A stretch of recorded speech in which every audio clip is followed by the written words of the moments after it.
Hi, welcome back. A couple nights ago, I had a debate with Brain Leake on modern day debates. It was quite interesting.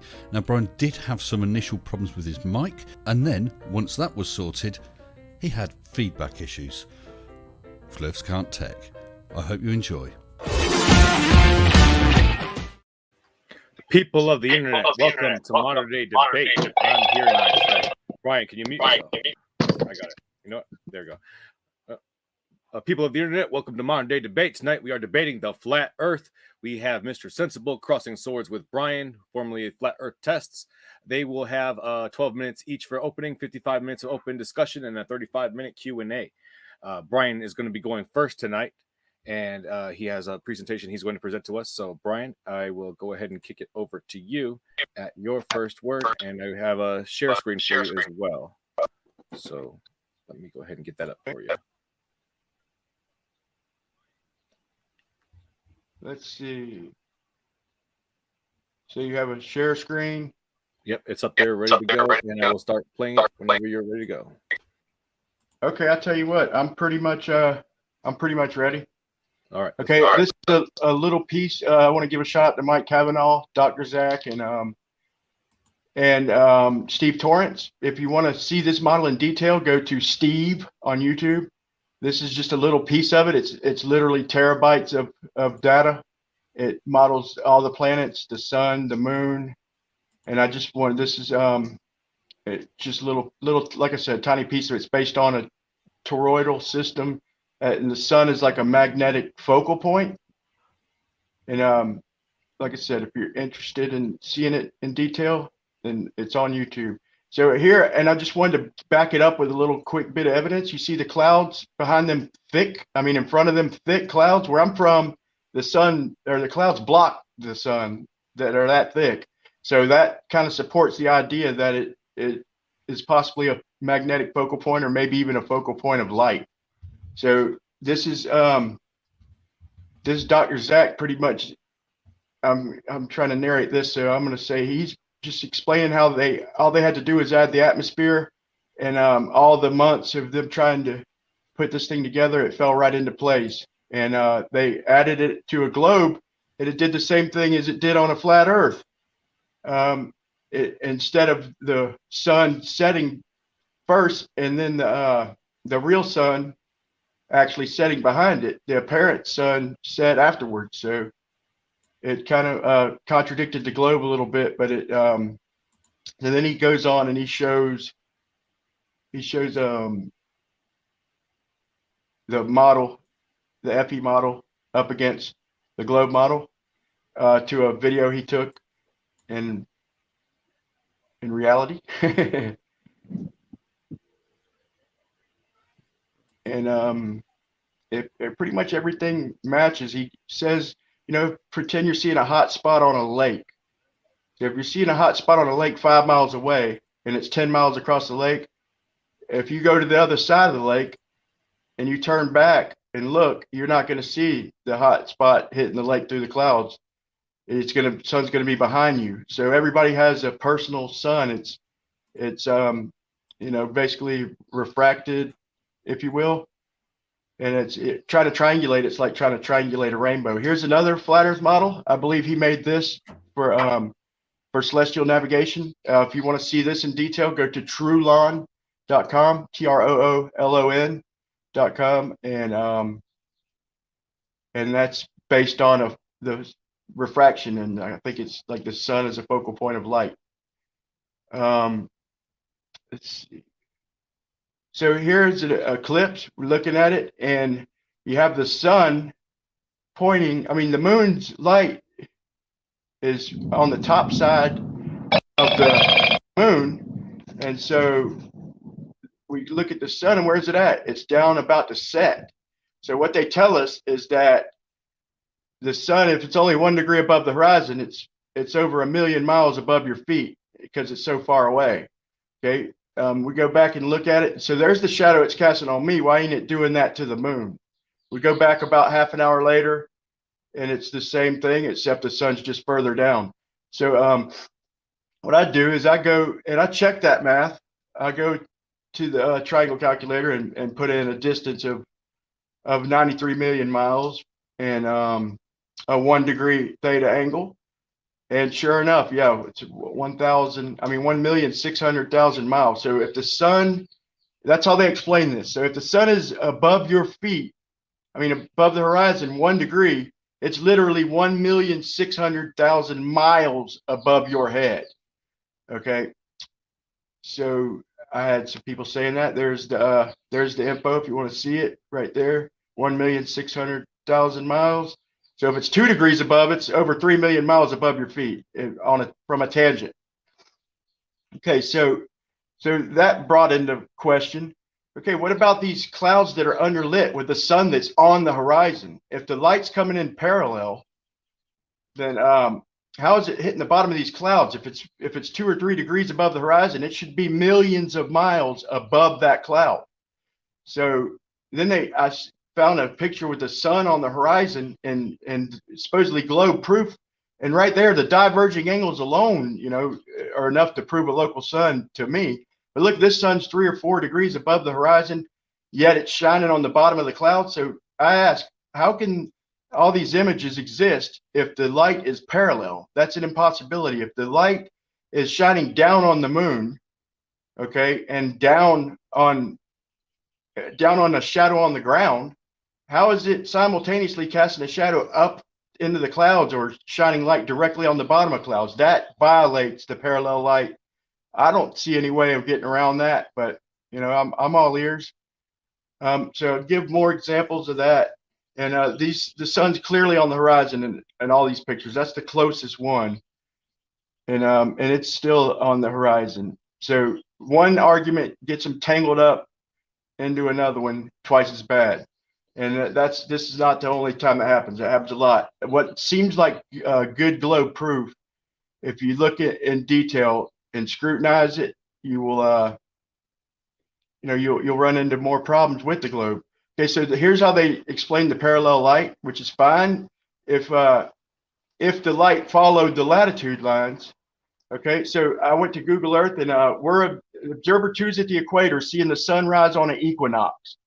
Okay, he's looking due east. So I typed in my location, or actually at the beach near my location at Jack's Beach Pier, and a guy sent me a video. He's trying to teach me parallel light on the equinox. He said the parallel lines are in space, not on the globe. So I want to put that to the test. I go to Google Earth and I look and I'm like, it would work fine on a cylinder. So the parallel light, we could be parallel with the equator, but on a globe, we're changing orientation. So I want to check and see how that works. So the first thing I did when I found out about flat Earth is the first equinox, I went down to the beach, and this is something I set up. I set up 2 string lines, and one compass east and one due east.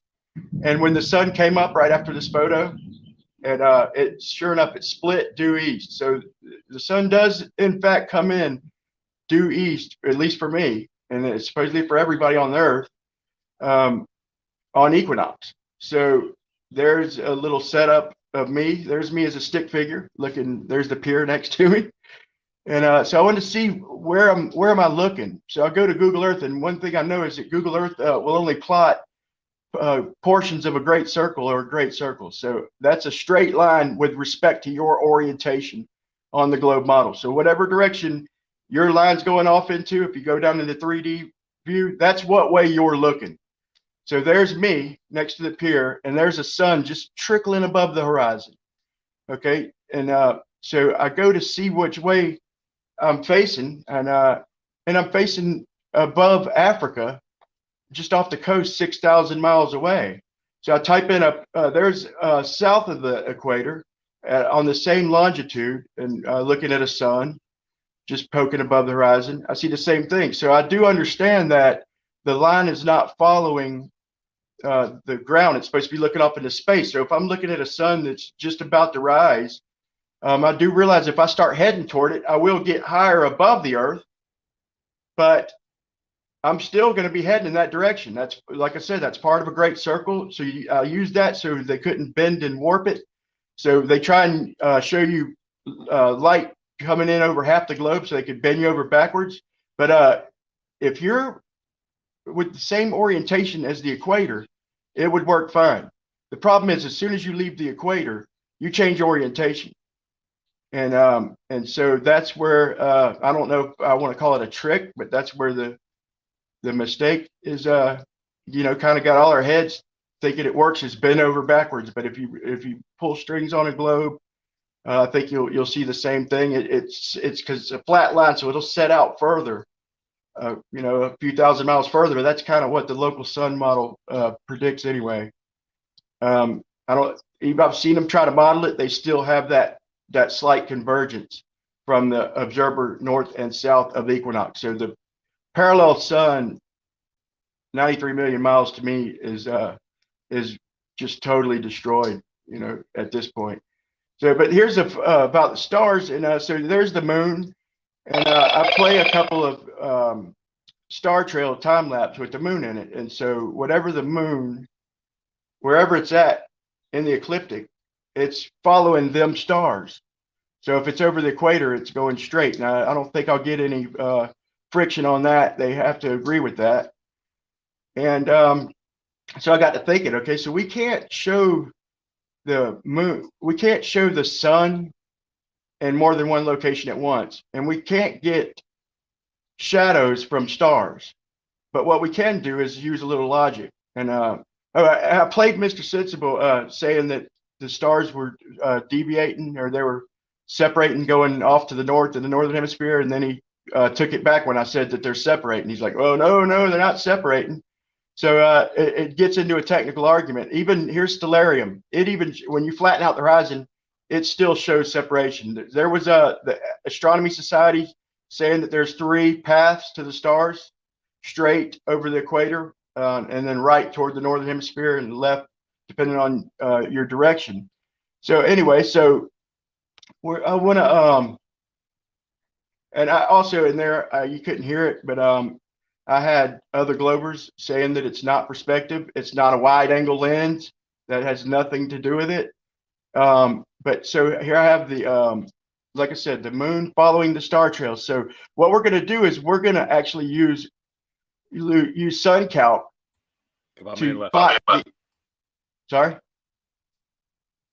We're going to plot the angle to stars using sun count, because like I said, we know the sun follows the stars in its path. So here we go. And so anybody who doesn't know about side count, we'll call it, that ball is the sun, or represents the sun. The stars in this example, actually, the stick underneath it represents the shadow that we measure. So there's directly south under the equator, and we see the divergence, and we do measure these shadows. So if you are an observer at the equator and you're in your front yard, you have a little 5x5 perfectly flat square. Okay, you set it up in a 1 meter stick. You will measure these stars physically deviate. They will deviate. We can measure it. And so what's that tell us? It tells us there's more than one. There's more than one There's more than one point. It's not antipodal, is what I'm trying to say. There's a couple of different separate star rotations. Thank you.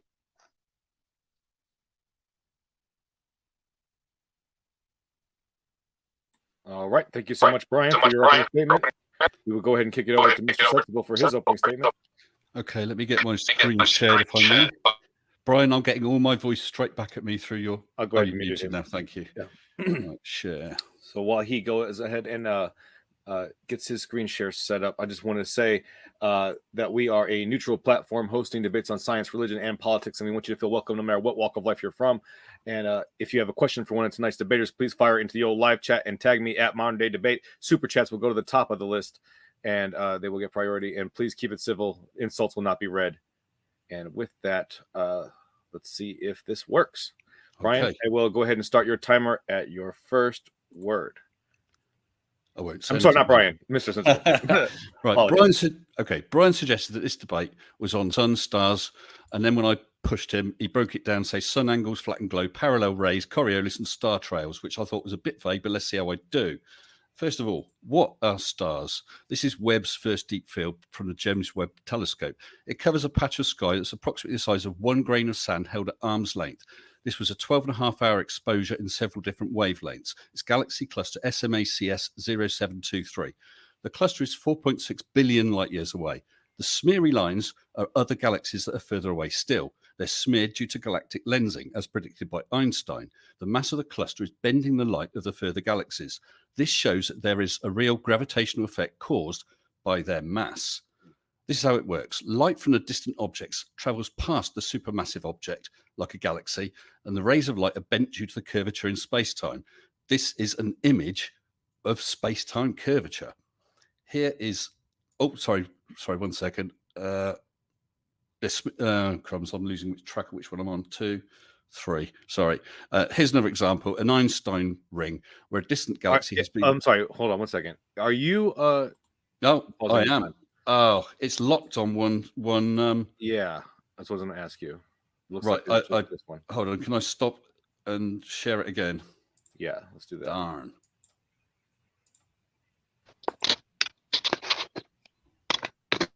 And I want to let you know, folks, that our guests are linked in the description below. So if you're listening on YouTube or the podcast, that you can check them out if you like what you're hearing. Okay, if I may just race through the first bit. So sure. The first image was the Hubble deep field covering 1 grain of sand area of the sky. You can see the smears of the further galaxies that have been lensed. And this is how it works, showing the image. Hopefully it's coming up. So we've got the distant object with its light rays traveling past the supermassive object, rays of light being bent due to the curvature in space-time. This is an Einstein ring where a distant galaxy has been lensed and distorted by the object in front. Like the way a glass orb twists and bends things that you can see through it. Einstein had predicted that light would be bent by gravity and distorted space-time, but there's no way of seeing this on a galactic scale at that time. However, we do have the sun, and that also should bend light due to its gravity. This can only be seen during an eclipse when the solar disk is covered. In 1919, Sir Arthur Eddington carried out an expedition to Brazil to see a solar eclipse. This had been calculated to occur using orbital mechanics and based on gravity, the orbits of the moon and Earth being a sphere. And he tried to test the theory. He imaged stars right near the eclipsed sun that were appearing in slightly the wrong positions due to their light being bent. Einstein's idea was demonstrated as correct. This shows that the sun is a massive physical object, so massive that it's warping space-time, making the light travel in a geodesic that appears to us as bent. So what is a sun made of? If you split the light of its spectrum, you get absorption lines, known as Fraunhofer lines. Each element causes lines at different points in the spectrum, like a barcode. So once we have the code, we can tell what is absorbed and hence what the elements are. Here's a spectrum of the sun. Reading the lines, we can ascertain the physical makeup of the sun. All its constituent elements, again shown, is a physical object and enabling us to deduce how it works, i.e. nuclear fusion. We can look at the spectra of other stars and see what they are made of. These are spectra from stars of different types. The sun is the G2 star just below the center. You can do the same with galaxies, and you get an interesting effect, spectrum redshift. The lines in the spectra still show the same barcode patterns, but they're shifted towards the red. This is Doppler shift. Like the sound of a train or a car horn passing, the notes drop as the wavelengths are stretched out. Think of it like pond ripples. Someone dropped a weight in water. Imagine ripples passing you at a rate of 1 per second. If you walk towards the drop point, ripples would pass you more often. The frequency is higher. If you walk away, almost at the speed of the ripples, they take longer to catch up with you, less pass you, perhaps 1 every 2 seconds, and the frequency is lower. The galactic light is redshifted as they're moving away, and the frequency of light waves we receive drops. So we know the stars and galaxies are physical and a long way away and accelerating as well at increasing velocity. So why parallel light? Well, if I quickly play this, I don't need sound. So if this tree in the middle represents the sun, light rays hit your eyes coming from any part of it, top, bottom, left and right. We can see as I point out that they arrive from different angles. If we look at another tree further away, light from the left and right still come from different angles, but it's smaller angles. They're closer to parallel. It's the angular size of that tree. The sun's angular size is approximately half a degree in the sky, meaning light arriving here can at most be only half a degree from parallel. Stars are point sources of light, and the angle is infinitely smaller again. We can treat sun and starlight as parallel. So why is parallel light useful? Well, Eratosthenes used the fact of parallel light and the position of the sun to calculate the circumference of the Earth. He knew how far the second reading was from the first, knew the difference in angles, and so could work out how far around the sphere it was, and hence the entire circumference. We rely on parallel light in order for sextants to work. If we put Mr. S at the GP of the sun, with it 90 degrees overhead, the zenith, and then add a second Mr. S further away, the sun for him is, say, 10 degrees off of the zenith. He's 10 degrees around the sphere. Every degree is 60 minutes of arc. Therefore, he's 600 arc minutes away around the curve. This is referred to as 600 nautical miles, with 1 nautical mile being 1.15078 miles. So he is 690.468 miles away from Mr. S1. A nautical mile, by definition, is 1 minute of arc around a curve. It relies on the fact the Earth is a sphere. If Mr. S are triplets and a third is in the other location with the sun 20 degrees off zenith, he's double the angle of Mr. S2, and at twice the angle, he's also twice the distance, 1,200 nautical miles, 1,380.935 miles from Mr. S1. This relationship always holds true. This explains why sextants and celestial navigation cannot work on a flat plane with a local sun or with non-parallel light. Here we got 7 Mr. S's, each with a sun a multiple of 10 degrees from zenith. Each should be exactly 600 nautical miles from the other. Simple geometry shows this doesn't work. The distance between them increases the further the sun is off of zenith. On a flat Earth, each 10 degrees the sun is off zenith does not equate to the same distance, 600 nautical miles. The sextant wouldn't work and it would be useless. Please note this, Mr. Nathan Mute Boy Oakley, Failzoid and Bitchmaid from Australia. So what about star trails? We know that time-lapse images show stars apparently rotating around a point near Polaris, anti-clockwise. Yeah, that's rising in the east to the west. And clockwise around a point near Sigma Octantis in the south, still rising east to west. Flat earthers seem to have a problem visualizing this and get hung up on clockwise and anti-clockwise. That isn't the issue. The issue is it's impossible to have 2 points of rotation over a flat plane unless stars move further apart and close together during the night, like gears meshing. Imagine a bike wheel with 2 hubs. Try rotating it around both hubs at the same time. 2 points of rotation require a 3D environment, an axis of rotation through north and south, and a 3D Earth. It could be any shape apart from flat. The trails are circular and not ellipses, which again couldn't happen over a flat Earth. What I'll do is I'll play this next video without sound and talk it. So a nice demo for Mr. Brain Leake. So I've got a camera and I'm going to turn around and keep turning in the same direction. So I start rotating towards the east, and the center view at the top shows the view you'd get over the equator. Stars would be rising at one side, going straight across and dropping on the other side. I'll tilt the camera up, looking towards Polaris. Now we can see rotation about a point in the sky. It's going anti-clockwise. I then point the camera down, carry rotating the same direction, and we get rotation counter to the original rotation, which now is clockwise. This cannot happen on a flat Earth because you have no way of looking below ground level. So Coriolis. Flat earthers also can't understand Coriolis, which relies on moving from an area of one rotational velocity to one of a differing rotational velocity while maintaining the original velocity due to conservation of momentum. It wouldn't result in balloons or helicopters lifting off and having Earth turn underneath. Balloons travel with the atmosphere and they just get moved around by the air, and helicopters also the same, but also a powered craft, continually adjusting their position. Now this time what I want to do is unshare and share a particular video, if I may. Just bear with me a second. I'm getting good at this now, I think, I hope. Number 17. Here we go, because this one's got sound. Coriolis would be the turning of the Earth underneath an object above it, like this. That, most emphatically, is not Coriolis. And what's more, it's impossible due to the conservation of momentum. If we take a tennis ball and just drop it, as expected, it goes straight down towards the Earth due to gravity. Now let's apply 20 miles per hour of momentum.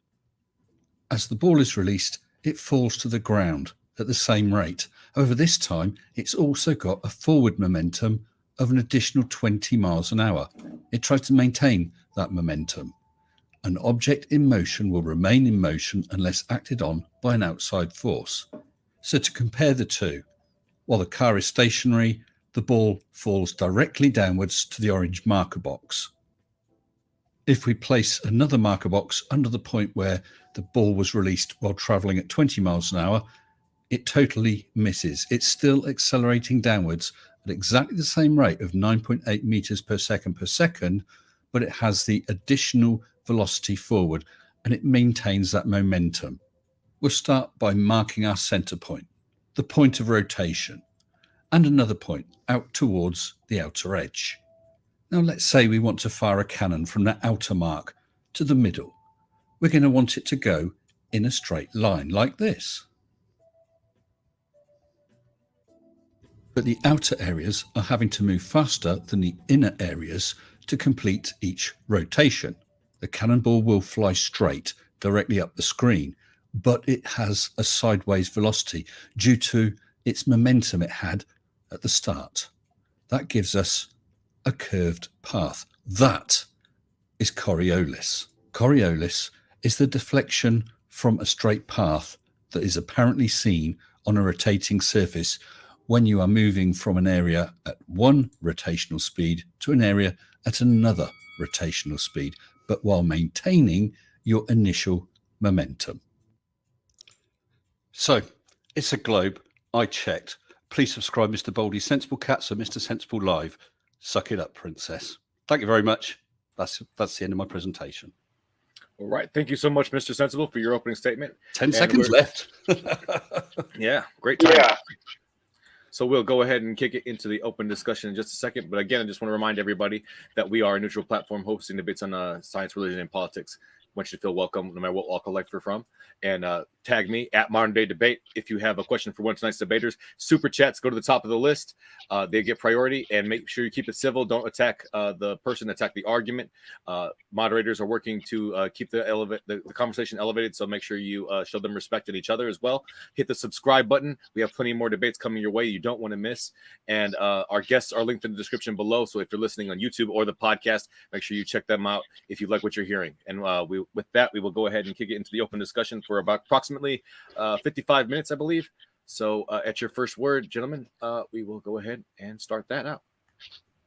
That was go on. Some presentation. That was some presentation, man. Am I debating you or Wikipedia, man? Well, Brian, I want to. Before we get started, real quick, can I want to offer you this. I want to offer you where we can each invoke up to 3 yes or no questions.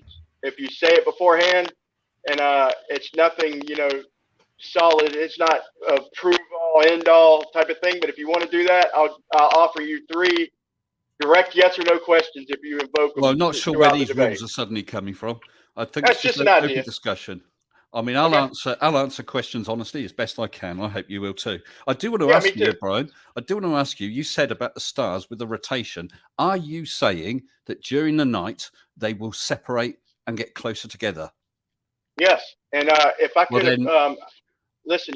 In that case, you will be able to show me. You will be able to show me one image of a star constellation, like say Orion, that's distorted because it's being ripped apart as it goes to. Oh yeah. Yeah, that's exactly what happens. The belt of Orion follows the equator. Yes, it does, man. I showed the astronomy club, if you didn't see that, where there's 3 star paths. Nobody in mainstream debates this. Anybody could do a time lapse. I even went as far as going to sun calc and showing you how the sun follows the exact trails depending on where it's at in the ecliptic. Okay, the stars most certainly deviate. Software, you cannot show me any film where or photos where a constellation has basically spread out and got further apart. What you're talking about is wide-angle photography to get more of the sky showing the rotation of circles. And Did you not see? They look straighter, but that effect is just purely down to the lens. If you measure the distance between any of those stars visually, you will find they do not change. Ever. So stellarium, you're going to throw out stellarium because I just showed like 30 seconds of stellarium with the horizon leveled off. I do understand a wide angle lens can magnify an effect, but I just showed Stellarium. Stellarium acknowledges the 3 star pass. Okay, the astronomy clubs. Like I said, when them shadow. Hold on. Hold on. Okay, them shadows represent what's going on. So if you are in a single position at the equator, okay, and you have just one little flat square piece of ground, 5 by 5. It's a flat. Don't worry about the rest of the Earth. Just your one little 5 by 5 box. Okay. Now, this is what you'll get. This is the angles you'll get. So them stars, if they could leave shadows, they would deviate. Okay.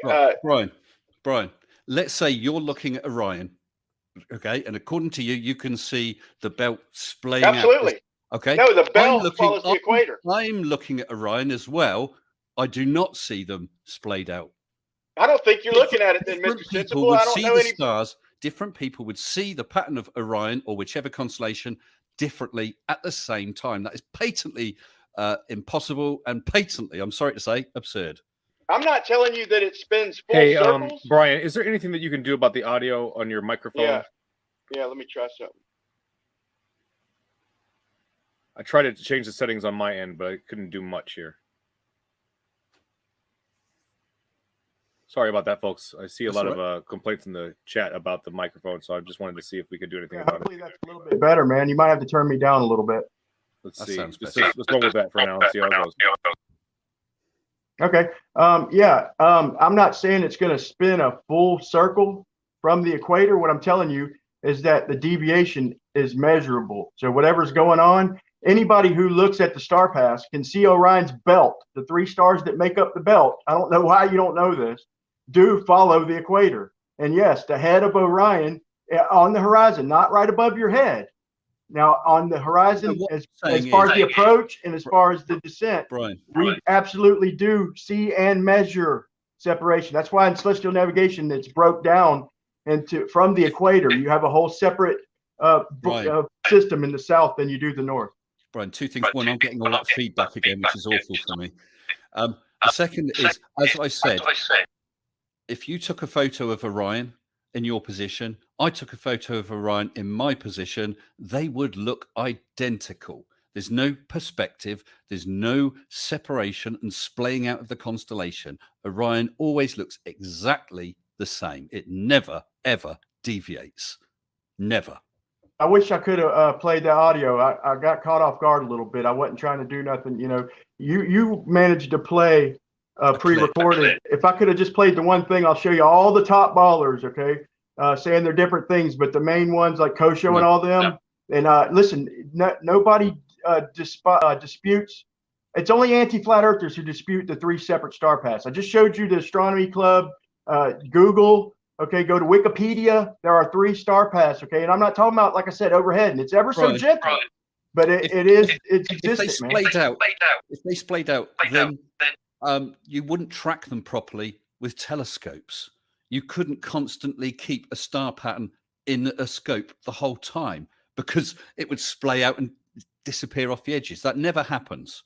To be honest, I don't want to debate anymore because that's absolutely patently hold on, you can't depend it. You can't. Gentlemen, because of the audio feedback going on Brian's microphone, we really have to just really try to only take turns in speaking. So just I'll concise statements and then allow the other person to respond. Yeah, I know. I'll try and mute while I'm not talking, and Mr. Sensible, you do the same. You tend to get a little excited, man. But I'm talking about up on the horizon. The tracking the stars is not dependable toward the horizon. Okay, the speed changes. You can attribute it to refraction or whatever you want to, but you're not. What you're saying we should see, we do see that. You're saying that it's because of refraction or some of this stuff, but I'll tell you that no, it's because of what we see and we can measure it. It's not. It's ever so gentle, but that's what we see, man. I don't know how you're. There is refraction right in the lower few degrees above the horizon, yes. But looking at star trails, you see the stars going round in a circle if you turn that way. You see them going in a circle the other way if you turn that way. If you use a wide-angle lens, you can see them apparently splaying out, but that's just down to the lens. They never, ever splay out. If you took a non-distorting photo of that constellation above you, it would look the same there as it does behind me. So how about what about Never. Stellarium? Why Stellarium showed deviation? None of the star programs hide this. It's ever so gentle, but it's there. You're acting like it's not, and you're the only one, bud. Okay, so Stellarium's wrong then. Are you telling me Stellarium's wrong? I am saying that as a constellation rises, apart from that first few degrees of refraction, as it rises, passes overhead, or passes over the head that way, it will not change size. I put £50 down to charity if you can show me images, 2 images of the same constellation, and it has changed.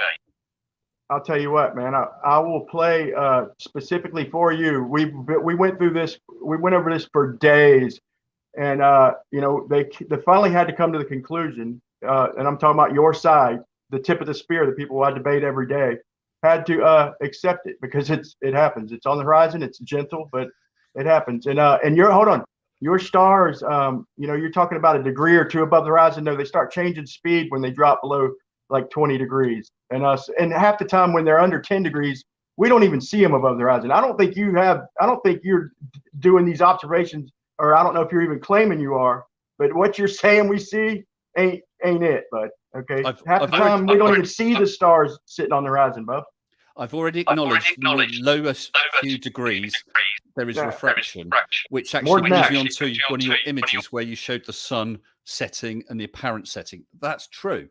The sun actually sets before you see it set because of refraction. It's lifted just a couple of degrees, and so you actually see it disappear a couple minutes or whatever after it actually has dropped below the horizon. Refraction is a thing.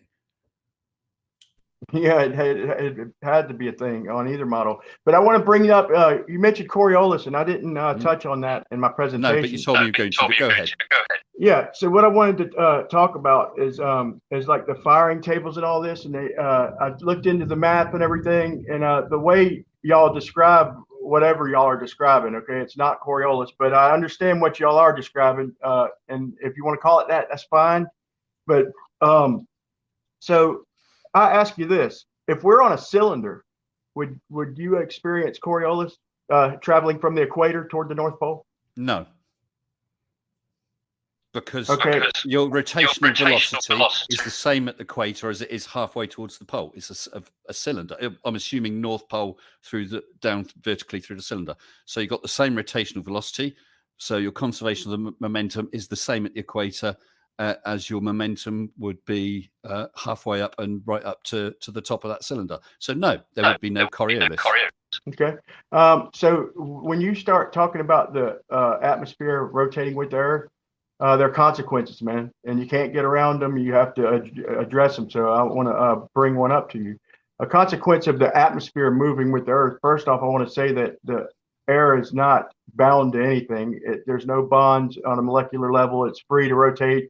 And, you know, winds go whichever way they want. But besides that, hold on. You brought up a point, which is okay, but don't just skip straight on. Let me just address that. Yes, it's not bound, but the atmosphere as a whole is rotating and always has been rotating with the Earth. You're right. There's nothing to force it to carry on rotating, but there's nothing to slow it down either. Now, you get variations with winds as air moves towards lower pressure areas from higher pressure areas, but overall the atmosphere is rotating at the same speed as the Earth. So it's almost like we're stationary, right? The atmosphere is moving right along with us, right? Almost like we're just not moving at all. Yes. It's the same frame of reference. Okay. Well, anyway, my point was so you say there's no Coriolis on the cylinder because of the tangential speed. Okay. So that means that anything off in a tangent, there will be no Coriolis, right? Anything above that tangent line on a globe, anything beyond a cylinder, in other words, anything the size of a cylinder, which is the tangent from your feet, or above it, in other words, anything steeper, that'd be reverse Coriolis, right? If it's going, in other words, if we're experiencing Coriolis because the Earth is curving down and the tangential speed is changing, that means the tangent would be zero. Below it, as the Earth curves, would be the effect we're measuring. Above it we'd be entering a region of faster tangential speed. So it'd be reverse Coriolis, right? No, what happens is let's take that typical figure. You're rotating at the equator at 1,000 miles an hour. If you jump up into the air, you're moving eastwards, continuing at 1,000 miles an hour. Now, if you got fired from a cannon headed northwards, you're still going eastwards at 1,000 miles an hour, even though you're also now going northwards. But Yeah, the land you're now passing over is not going eastwards at 1,000 miles an hour. So you appear to end up ahead of yourself. Your path from the ground looks as if it's curved eastwards. Okay, so there would be Coriolis on a cylinder. Okay, well, no. Because imagine a cylinder. Halfway down the cylinder, that cylinder's rotating at 1,000 miles an hour. Near the top of the cylinder, it's rotating at 1,000 miles an hour. It's one rigid cylinder. Yeah, and so is your wind, though. Hold on, real quick. But let me you just said your wind is rotating with the Earth. So what? Yes, it is. But so now it's not. Instead, the Earth as a sphere has two slices. One at the equator, rotating at 1,000 miles an hour once per day. One near the pole. It's also rotating once per day, but that's a lot slower because it doesn't have to go so fast to get round once per day. So if you stepped from one slice to the next slice, suddenly you're going faster than that slice. That would give you Coriolis. So if you go above a tangent, then you're entering that. If you say the atmosphere is rotating with the Earth, then you need to live by the consequences, and the consequences are that if I project out above the tangent, I'm entering a speed like on a cylinder. But if I go steeper and I project at an upward angle, even a little bit, I'm entering an area that you say is rotating faster than the area I left, not slower. So it would be reverse. I mean, I don't see how. I think I see what you're saying, but. Well, you said the atmosphere is rotating with the Earth, so yes, if it's rotating with the Earth, then but it does move that's around the consequences, man. Well. There's no getting around it. Yeah, but you're talking about a hypothetical cylinder. The Earth is a sphere. If you think if you must have been on a train when another train overtakes or you overtake the other train, you look past and they seem to be going backwards as you go past. If you threw an object from your window direct at the window next to you, it would miss because that train is moving at a different speed. That's the same effect as Coriolis. Okay, so you're going from one speed to another speed. Right, so you can see that if we go up above a tangent, we're entering a region of faster tangential speed, basically more angular momentum.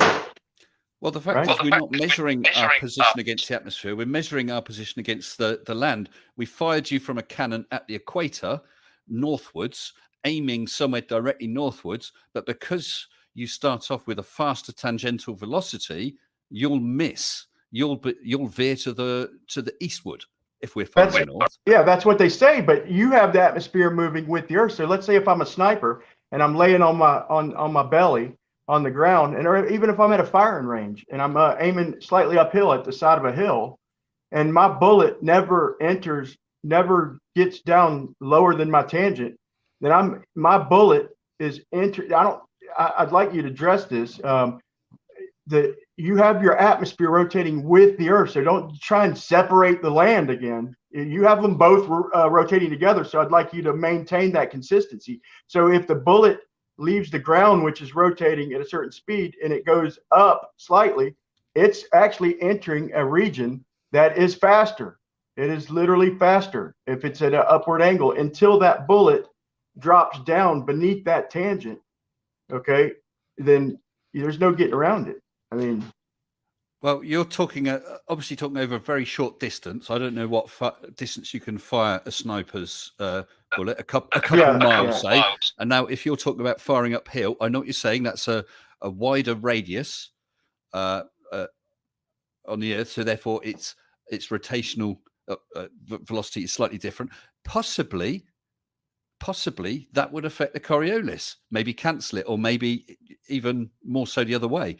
Yeah, but so we need to get with the military and correct the tables, man, because that could have serious implications for Coriolis. I think it's the Elias effect, the fact that the bullets spin, and that's why everything seems to deviate to the right. I think I don't think we know for sure exactly what it is, if at all. But I wanted to say one more thing on that. It's not just a sniper in the short range. Almost every projectile is firing at a target of equal height or even higher. Like on ships, they could be firing from the ocean up onto the land, and their bullets always start upwards. So, like I said, I'll end it with this on that. I don't want to keep repeating myself, but if the atmosphere is moving with the Earth, then we'd have a reverse effect with the upward angle. As long as the projectile never dropped beneath the tangent line, then Brian, we'd have to do the calculations different. With a missile, we're talking about the path over the ground it takes and the point where it lands. You've aimed at a point where it lands. It actually doesn't matter. So no atmosphere. Hold on, Brian, please. Let me speak. I'll let you speak. Yeah. Sorry. Now, as it goes through that air, apart from the fact of the air possibly affecting the path, it doesn't matter if it's ahead of or behind where it should be because of the speed of that air. What matters is the target you aimed at. And with Coriolis, if you fired north, then your bullet, your missile, is going to want to tend to move to the east. I would like an explanation. Why do weather systems rotate one way in the north of the equator and the other way in the south? Yeah, me too. I need an explanation on that. Okay. Hold on. Two things. No. No. Yeah, you say it's Coriolis, except for the hurricanes. I live in the hurricane belt. It's a freaking hurricane out there right now if I turn this camera around, but it's finally slacking off. But so you want to attribute that to Coriolis, but I've seen a couple of these storms rotating the other way, and it would only take one. But then you want to attribute that to conservation of momentum. And I look into it, and the pendulums, they deviate clockwise, and the hurricanes deviate counterclockwise.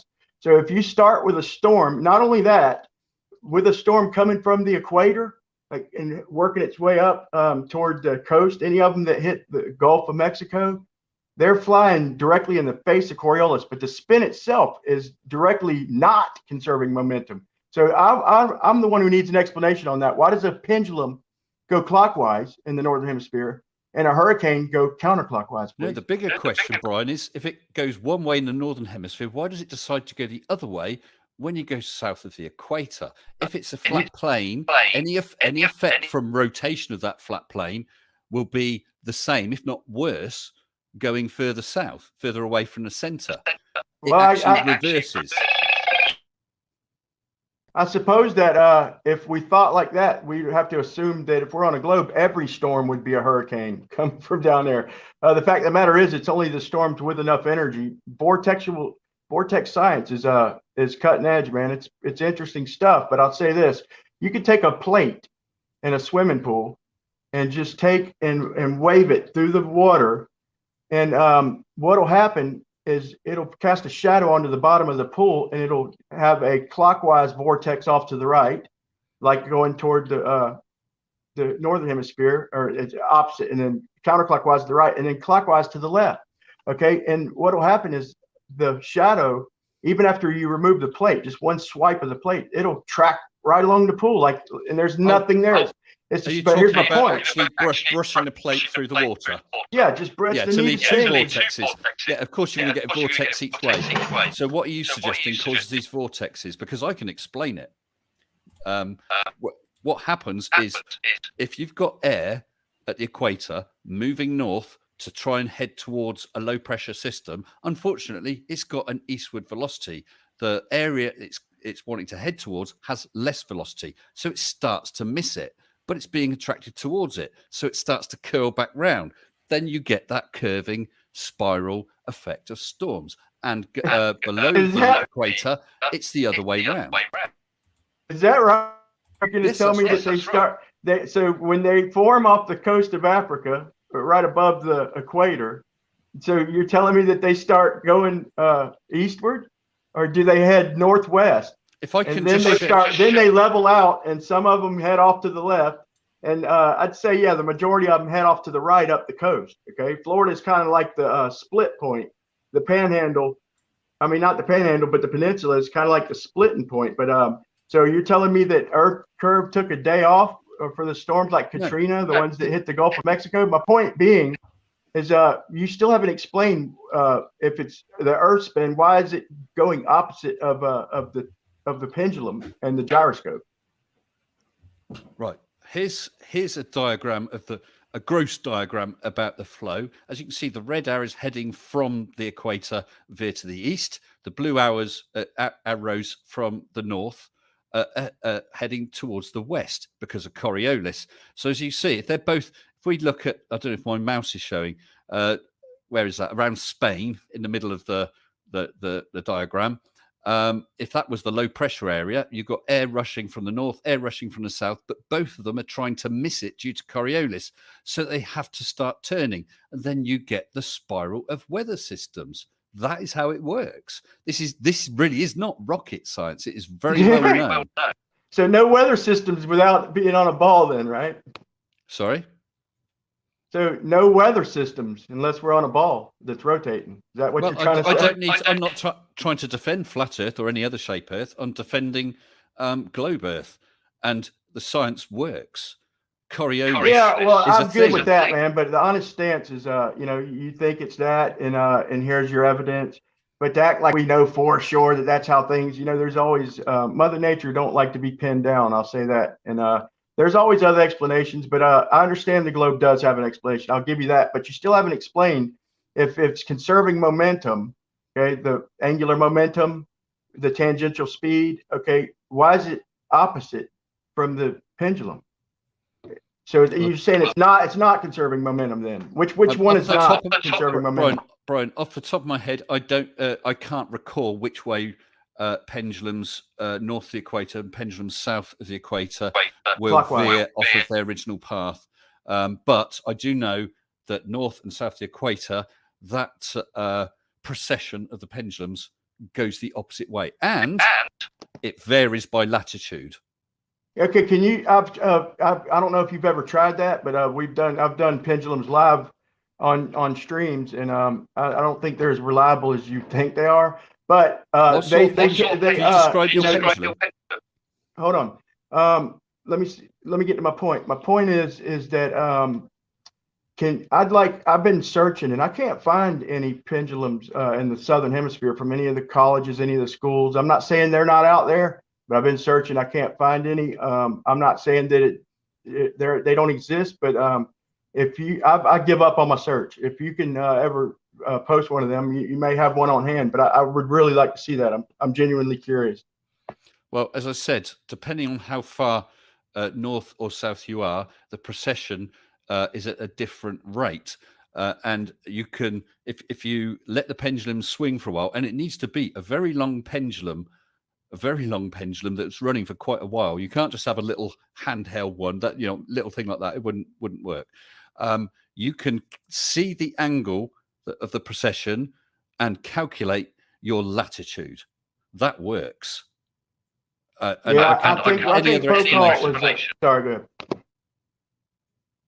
I was going to say, I think Foucault was questioned, for him acting like, I think that was questioned. I have the GPS engineering documents that say the Sagnac effect, which is similar, is not due to Earth rotation. That's arguable. I didn't bring them, so I'll in fact, forget I even mentioned it. But, no. What are you saying? Sagnac is cool. It proves, let me say this. You know what? Go ahead. I'll concede after making that. I'll bring it next time, or I'll show you after the debate. Yes, we'd have to have a word with Mr. Bob Nadell. Thanks, Bob, who proved that the Earth was rotating at 15 degrees per hour by using. Yeah, I knew that was going to come up. And he proved it. I knew that was going to come up. You guys at the same time. Go ahead, Brian. What were you saying? Yeah, I was going to say I knew that was going to come up. Even no matter what he does, he's always going to live with that. He posted the results that at the same latitude, he changed heights, and it changed. Which is what we would expect if it's toroidal or vortexual. But we got a over 1 degree faster rotation, as you want to call it, the Earth rotating. So the Earth speeds up over 1 degree if you go up a mile or two. Yeah, his other readings, which I don't think he's officially published yet, my understanding is that they are within the bounds of error of measurement. But also, what else can affect the lasers within a ring laser gyroscope, which is sealed. It's not magnetic. The Sagnac effect, man. Yeah, Sagnac effect, which is caused by the path of the light one way being longer than the path of the light the other way because it's moving. That's the only way it happens. The only way. See, for you to say that, that's the only way. Yeah, that's not an honest stance in my opinion. I don't think I'm not calling you a liar or nothing like that. But for you to say it's the only way, I think that's not an honest stance, man. No, it's an honest answer, and I appreciate you not calling me a liar, Brian. I do appreciate it. That's fine. The only other explanation could be if the speed of light changes if you send a laser one way to the other way. The reason we get the interference is that the path traveled by the light is longer. It takes slightly longer going one way than the other, and therefore you get the interference. That is another thing that would cause that is if the field itself was rotating. That's the opposite stance for the geocentrists. They claim it's the field rotating. So that's exactly what we would see. And also what we would see is it would be faster as you went up higher. That's so when Bob Nodell, and he didn't publish them like as far as into a magazine, but he posted them and everybody went through them, including me. We just did it the other night, and it's showing an additional over 1 degree at the same latitude. And if you want to say that there's, oh yeah, well, we expected that. That's just a cop out. We did it predicted 15 degrees an hour at that latitude at any height, stationary, and within about 1/10 of a degree, and it was way beyond that, which proves it's the field.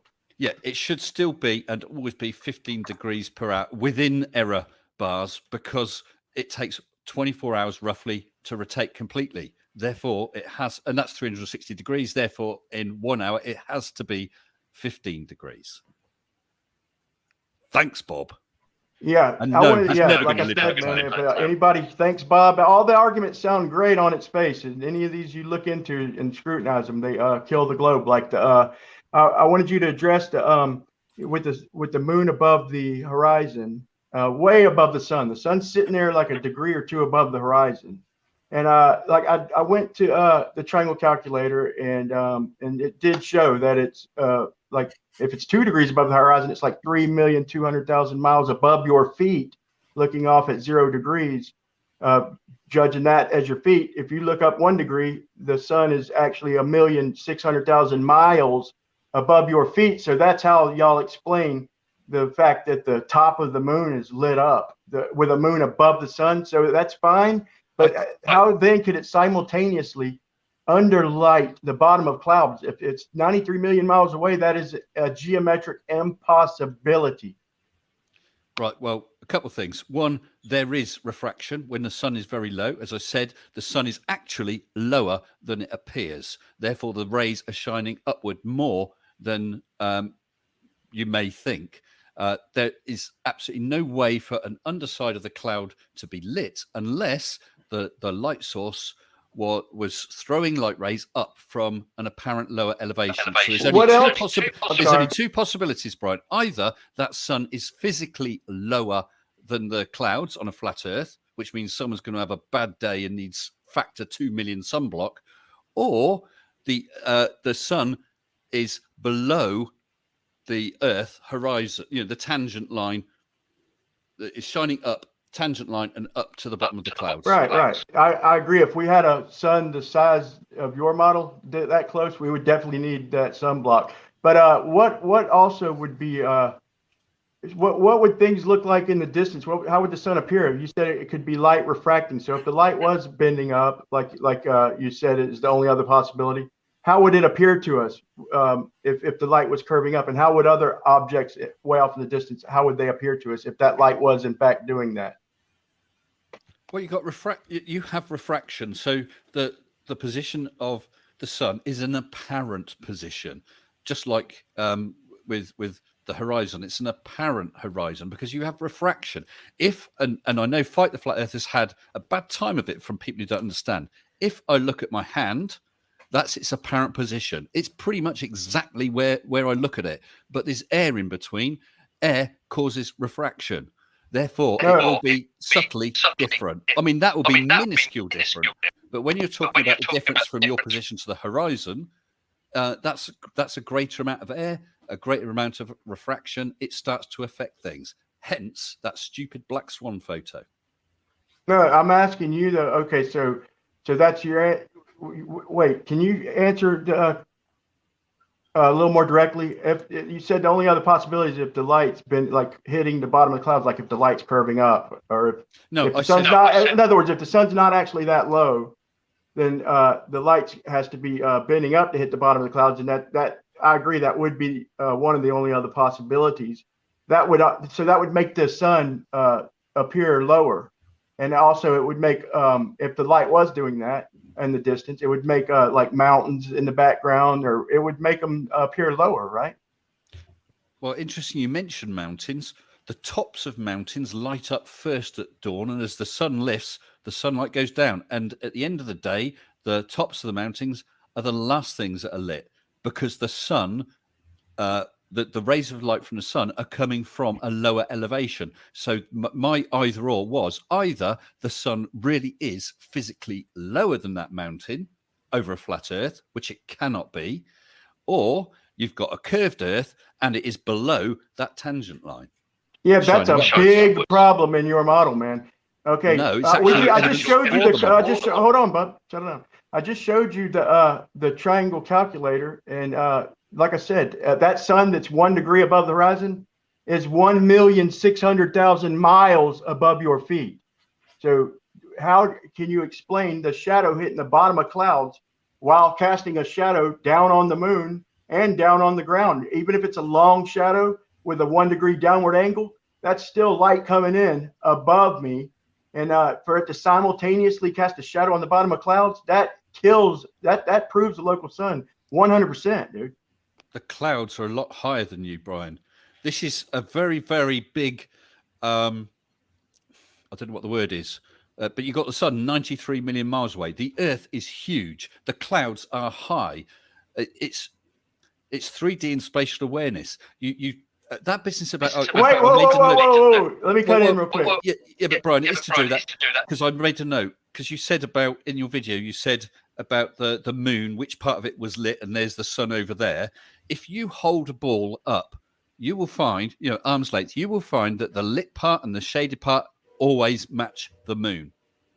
That whole point of that video was to show you that they don't. I have another video on my channel with a soccer ball up in a tree. And the point is to show you that they absolutely don't. But you just mentioned spatial awareness and said the clouds are high. Hold on. So if I go up in the clouds, the sun's going to change angles? Is that what you're trying to say? I just told you that the sun is 1,600,000 miles above my feet in your model. And you just said that I'm like, I don't know if you're talking about spatial awareness. You said the clouds are higher.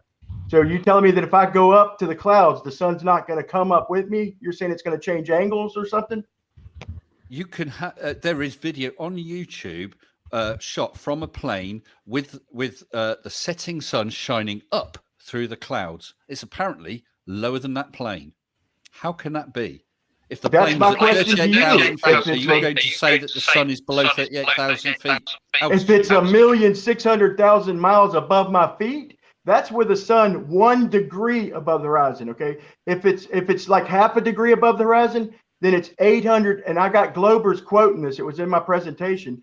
If the sun is half a degree above the horizon, in other words, just peeking its head up, it's 800,000 miles above your feet. Now, I'm not going to make this argument if it's below the horizon, then you have a point. The problem is we're seeing all these phenomenons with the sun peeking up overhead or even up to 5 degrees above the horizon. That's a problem, bro. Okay, 2 things. You can get this effect while the sun is below the horizon once it's set.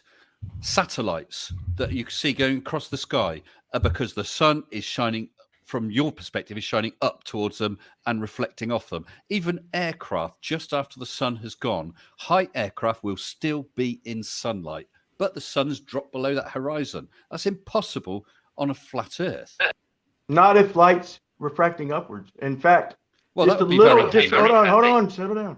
If we just invoke a little bit of upward refraction, okay, just a tiny little bit, enough to cause, along with the angle changing due to it being local, just about a degree every 69 miles, that'd be all it would take. It's just a little tiny bit over the distance, and then we would see the light hitting bottom of clouds. We would see the top of mountains being the last thing to go dark, but the shadow not being cast down, which is exactly what we do see. But if you ever look at either the ISS or any of the other satellites, which it's always predicted exactly when they'll pass over. If you look at a website like heavensabove.org, they'll tell you exactly when they're going to pass over you, what time, how far above the horizon they'll be when they appear, how long they'll be lit, how bright they'll be lit, and when they go into the Earth's shadow. But that whole time you can see them, because we're talking about nighttime, the sun is not in view. And yet you could see them for, I think the maximum is about 5 or 6 minutes going right across the sky over you, but there's no sun. The reason you can see them is because they're lit up. I agree with my point wasn't with, I need to make this crystal clear. I'm not referring to when the sun is below the horizon.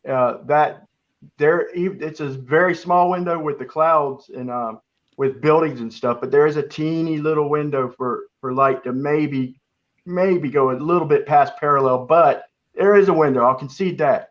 But with the ISS, maybe you have more of a window being it's up high.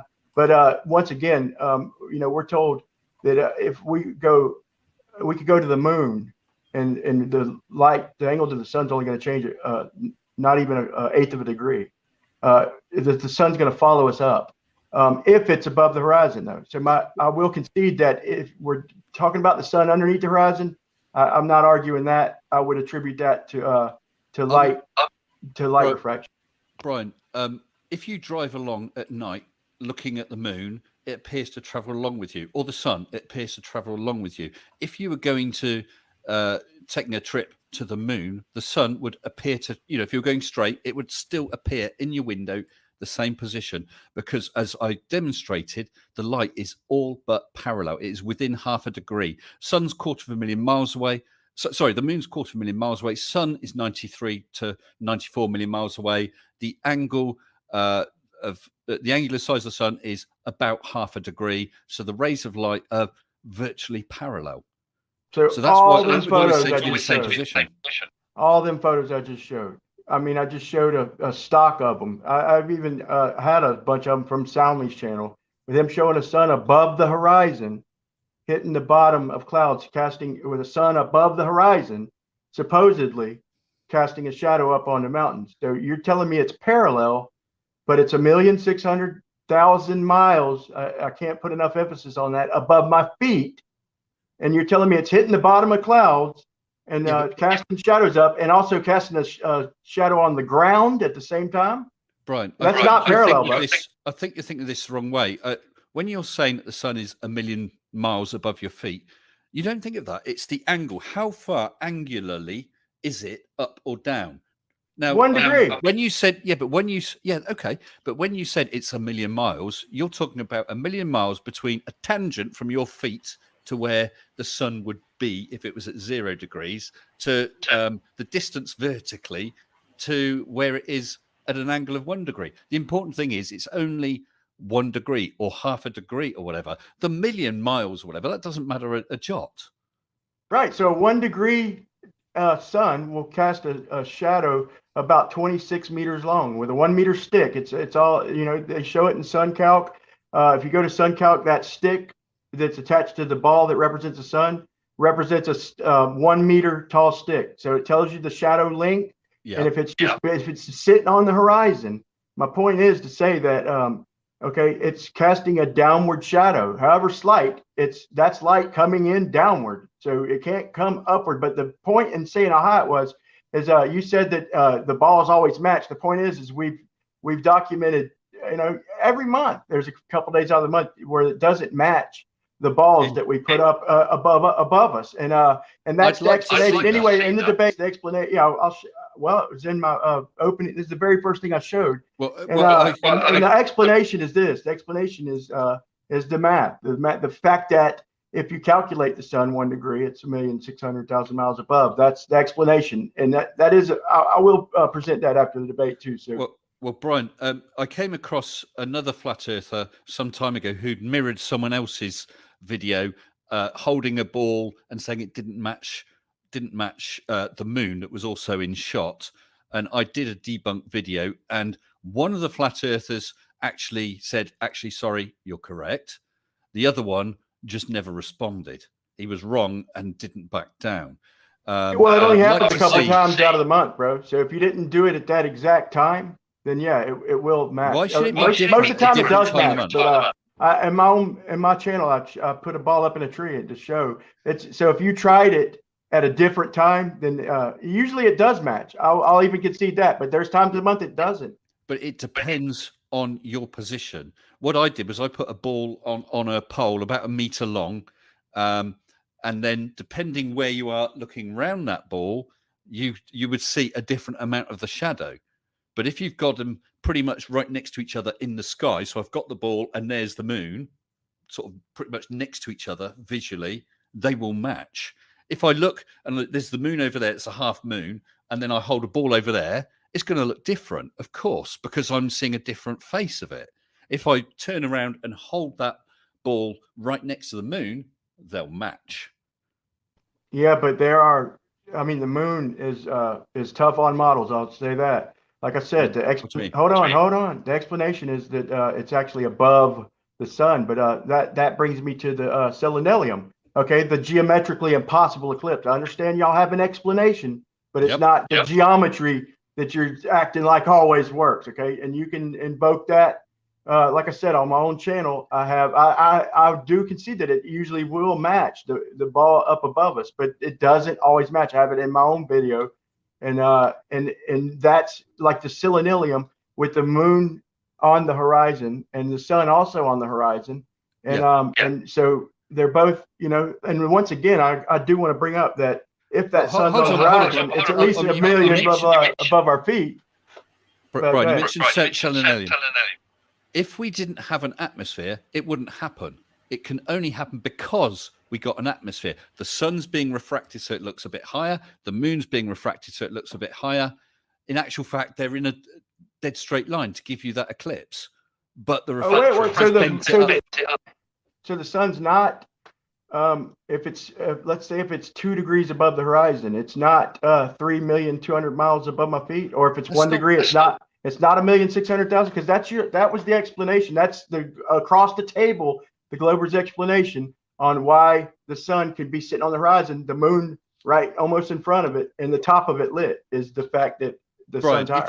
If you got a solar eclipse, that's because the Earth is directly between the sun and the moon. And if you're stood on the terminator line, so you can just see the sun rising and just see the moon, okay, then what has actually happened is they are in a dead straight line. So our shadow falls onto the moon. However, what we actually visually see is the moon lifted up slightly because of refraction, because it's so close to the horizon, and the same with the sun. I would give you that. You know what? I would give you that is at least an explanation. At least you have an explanation. But even that fails because it's correct one. Because when the shadow, no, it's not. Because when the shadow does come in, it comes in from the top. So even if I gave you that refraction, which is crazy kind of to me, but it's at least an explanation. When the shadows do come in, the two that I've seen, they came in from the top. So that whole idea is done. Don't bring it up again, dude, ever. You did mention something, the very, very first point in your video. You said a magnetic focal point of the sun or something. I really, really didn't understand what you were talking about there. Well, I was trying to explain it. It's like a magnetic focal point of energy in that model. The best I could do is that, like I said, I could show you the pictures of the thick cumulus clouds, and the explanation I've got from in debate is that it's washing out these cumulus clouds. I think that that's a stretch. These cumulus clouds block the light. In fact, I depend on them in the summertime. Around here, these thick cumulus clouds don't get washed out by the sun. So when we look off in the distance, and it's not clouds just right on the horizon, it's a little above, but it is off in the distance. I think that could easily be explained if the sun is a focal point, like a focal point of energy, maybe even a focal point of light. That's the only honest explanation, I think, in my opinion, that would explain the sun appearing in front of these thick cumulus clouds. Okay, well, Brian, you said right at the beginning about some yes/no questions. I'd like to ask you, this isn't a gotcha, but do you agree that the sun is approximately half a degree angular size in the sky? Sure. Okay. So would you also agree that if light rays were traveling from the left-hand side of that disk of the sun and at the right-hand disk of the sun, they can only be half a degree apart? That No, being the but angular size. now you're trying to switch to the size. Like I'm going above 1,600,000 miles. No. The sun is 800,000 miles I'm wide. trying to demonstrate that sunlight would be parallel, near as damn it. It can't come in further from the sides from that distance. The geometry, Yep. if the cloud is bigger than half a degree, the sun can't wrap around it unless it's closer to the sun. And that would change the angular size of the cloud. In other words, if you have... I'm just trying to establish that if the sun has an angular size of half a degree, if light comes from the left or from the right of it, it can only be half a degree apart, which is virtually parallel. If we're talking about a star, which is a point source of light, there is no left and right, so therefore the sunlight all comes, the starlight all comes parallel. I'm just asking if you agree with that. Absolutely, yeah, I agree with that. Yeah. Okay. But I was just arguing maybe I jumped the gun. I was just arguing the angular size relations. Yeah, because I showed the Eratosthenes diagram and then stuck a load of Mr. Sensibles on there to show that if I was 10 degrees away, I'm 600 nautical miles, 20 degrees away, I'm 1,200 nautical miles, 30 degrees, I'm 1,800. That relationship holds true. And then I showed a diagram with a flat Earth and a local sun, non-parallel light with 7 Mr. Sensibles. As you got further away, so the sun was at a lower and lower angle, the distance between them did not increase at 600 nautical miles per Mr. Sensible, each of which is 10 degrees, but it got longer and longer and longer and longer, demonstrating that celestial navigation using a sextant could not work on a flat Earth. Okay, I need a long response to that. Okay. I double checked these angles, and so I tried it at 5 degrees. I just went 69 miles per degree. I think that's empirical. No matter what model you're going to use, we see 69 miles per degree. However you want to explain it, whether you want to put the sun and the stars a gajillion miles away and measure from the center, that's fine. That works. Okay. Or if you want to use light refracting with a more local sun. But then I measured it at 10 degrees. It's still 69 miles per degree. It wasn't until I got out almost 1,500 miles to where it started mismatching. So like I said, it wouldn't take much refraction and for the light to curve. That model that I showed from Trueline was just that. It was a transform for a flat Earth with light refraction. And if you plug these observations into the models, like Cinemax and all that, that's exactly what we see. That's why the other model works so good. The sun and the refraction, the model did it for them. It fixed the light, and it actually contradicted the globe to a certain extent anyway, but it didn't make it totally unfeasible. But so to take just a gentle angle. And one more thing, if we measure, if you measure a triangle and you put in for 69 miles for your baseline, and you put in for your angle observation 1 degree, you get a height above the ground of 3,958.7 miles, the exact Earth radius. So I think that's obvious that that's how they got the radius, right? Was that they did the triangulation and realized that as they went further that it wasn't working. So I think it was just easier to map it on a ball, and that's how they did it. Let me just say a couple of things. So you said you tried to map these out, and could you just mute? Cheers. And you said for the first degree it was 69. For the next one it was almost exactly. I mean, I'm glad you're honest enough to say that. I'm pop my diagram up again. As you can see, each one is a multiple of 10 degrees. But look at the difference between the leftmost and the next left, Mr. Sensibles. It's huge. Basically, it gets more and more inaccurate the further you go around. But if you have parallel light with a light source a great distance away, all you're doing is curving around a curved surface. So every time you curve 10 degrees, you have moved 600 nautical miles, 600 arc minutes from the person who's got the sun directly overhead. That's why I issued that as a challenge to any flat earther to draw basically a row of Mr. Sensibles, each exactly the same distance apart, and it equate to the correct number of degrees at the sun's light source. It can't be done. I'll do better than that. There's 2 mathematical models that I already presented, and I've come up with my own. So I just come up with a ratio, or a refraction ratio, and it's ever so gentle in its direct function of the distance. So all you do is this is how I did McToon. This is how I got the distance on his challenge. But he said I used a sphere, and I'll give him that. I'm not trying to claim he owes me money, but I did get the accurate within about 8 miles. So what I did, here's what I did. I come up with a formula real quick. I come up with a formula by doing the triangulation. So you triangulate you measure your angle in real life. Okay. And if you get, say, 30 degrees, you triangulate it with a height. So what I did is I measured from Polaris. I went 69 miles, and I measured a 1 degree difference. So that's based on no refraction. So then when I get off 30 degrees, I want to measure the refraction and get my true distance. So what I do is I measure the triangulated distance from 30 degrees, and then I apply this formula, 90 minus A, which is using cosine, over 90, times D, which is the triangulated distance, times point A, which is 1% of the angle. It's just and it works until you get down to the horizon. In fact, at a lot of the degrees, it's on the dot, matching the 69 degrees per mile on the dot. And but them other 2 had it mathematically modeled out. So there's your challenge is answered 3 times in one paragraph. Well, I just want to say, with regard to MC Toon, okay, I can tell you that he is a 100% honest person. And if you either met his challenge, or let's say you met his challenge because he hadn't got the rules correct and you've sort of solved whatever, he would pay up. Okay. That's not in contention in a sense, but I'm not contending that he owes money. I just want to make that clear. I did read the rule. Yeah, he's a good guy. But we know that every 69 miles you move away from the pole, that Polaris drops 1 degree.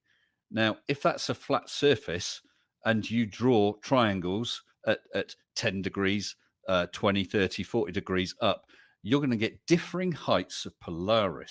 Well, let's see you draw triangles, Mr. Sensible, on your ball. Draw triangles and tell me the triangulated height. Because we don't use nobody triangles. needs to. Listen, nobody needs triangles. It doesn't matter. Nobody needs to. The point is the height is not in any of the calculations in celestial navigation. So you can't try and pin it on us to provide a height. It's not part of the calculations, period. It wouldn't work on the surface of a sphere unless you transfer them angles down to the center and put your stars and sun like an infinite amount of miles away. That's the only way to make it work. So don't act like it just works hunky-dory. There are explanations. Right. Well, I already established that starlight is parallel. That's our time to get on. Okay. I guess, well, we'll leave it there then. That's fine. All right. Well, thank you guys so much for having that open, vigorous discussion. It's fun. Let's go ahead and kick it into the Q&A in just a moment. I just want to let you guys know that we will be having, the RHE podcast is having an after show directly following this episode. So I believe Mr. Sensible said he would be able to pop by for a little bit. I don't know if Brian will be able to, but he has the link. So I will be showing up there also. So if you guys want to show up there after the debate, that would be great. Also, our guests are linked in the description below. So if you like what you've heard from either of them tonight, please go ahead and click their links and show them some support.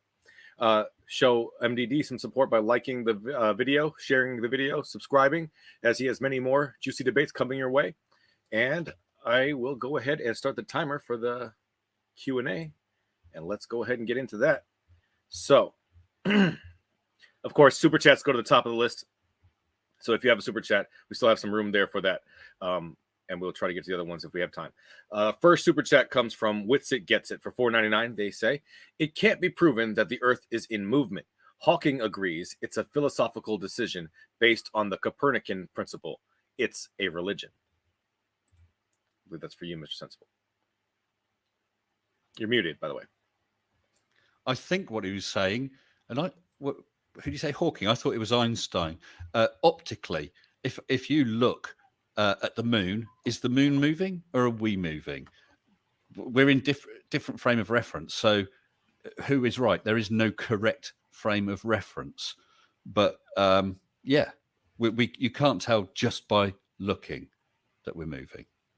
Quick point for Austin. Yeah, I think that was his point, is that there's no way to prove that it's the Earth spinning. They picked the latter on philosophical grounds because they can't stand the thought of the horrible position of the sun being in a unique position, or the Earth being in a unique position, and the rest of the universe paying homage directly to us. So that's why they chose the latter. Yeah, well, I said optically, but if you use a gyroscope like Bob did, thanks, Bob, you'll find that we are moving. And if we're not, you've got the entire universe rotating around us every 24 hours, which I think you're going to need a bit of evidence for.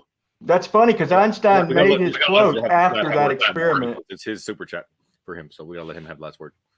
So let's go ahead and move on to the next super chat from Malvia for $5. I hope I'm saying that right. For they say, ridiculing Flerfers is a must, Kaz. They refuse to do the experiments that will prove the Earth is round. They are, well, whether or not it is a must, that is not what this platform is for. As far as I understand it, James's his vision is to provide a neutral platform that is an equal playing field for everyone. So we try to foster that environment by not insulting each other and ridiculing each other. What we do is ridicule their ideas with facts, logic, and reason, hopefully. So I hope that if you want to ridicule their ideas, I mean, I understand that there is a time and a place for that. Start your channel. We can all do some kind of maybe collaborations in the future. I don't know if James will do that, but I'm certainly okay with ridiculing certain bad ideas. But other than that, can I put a quick response to that? Can I make a short response to that?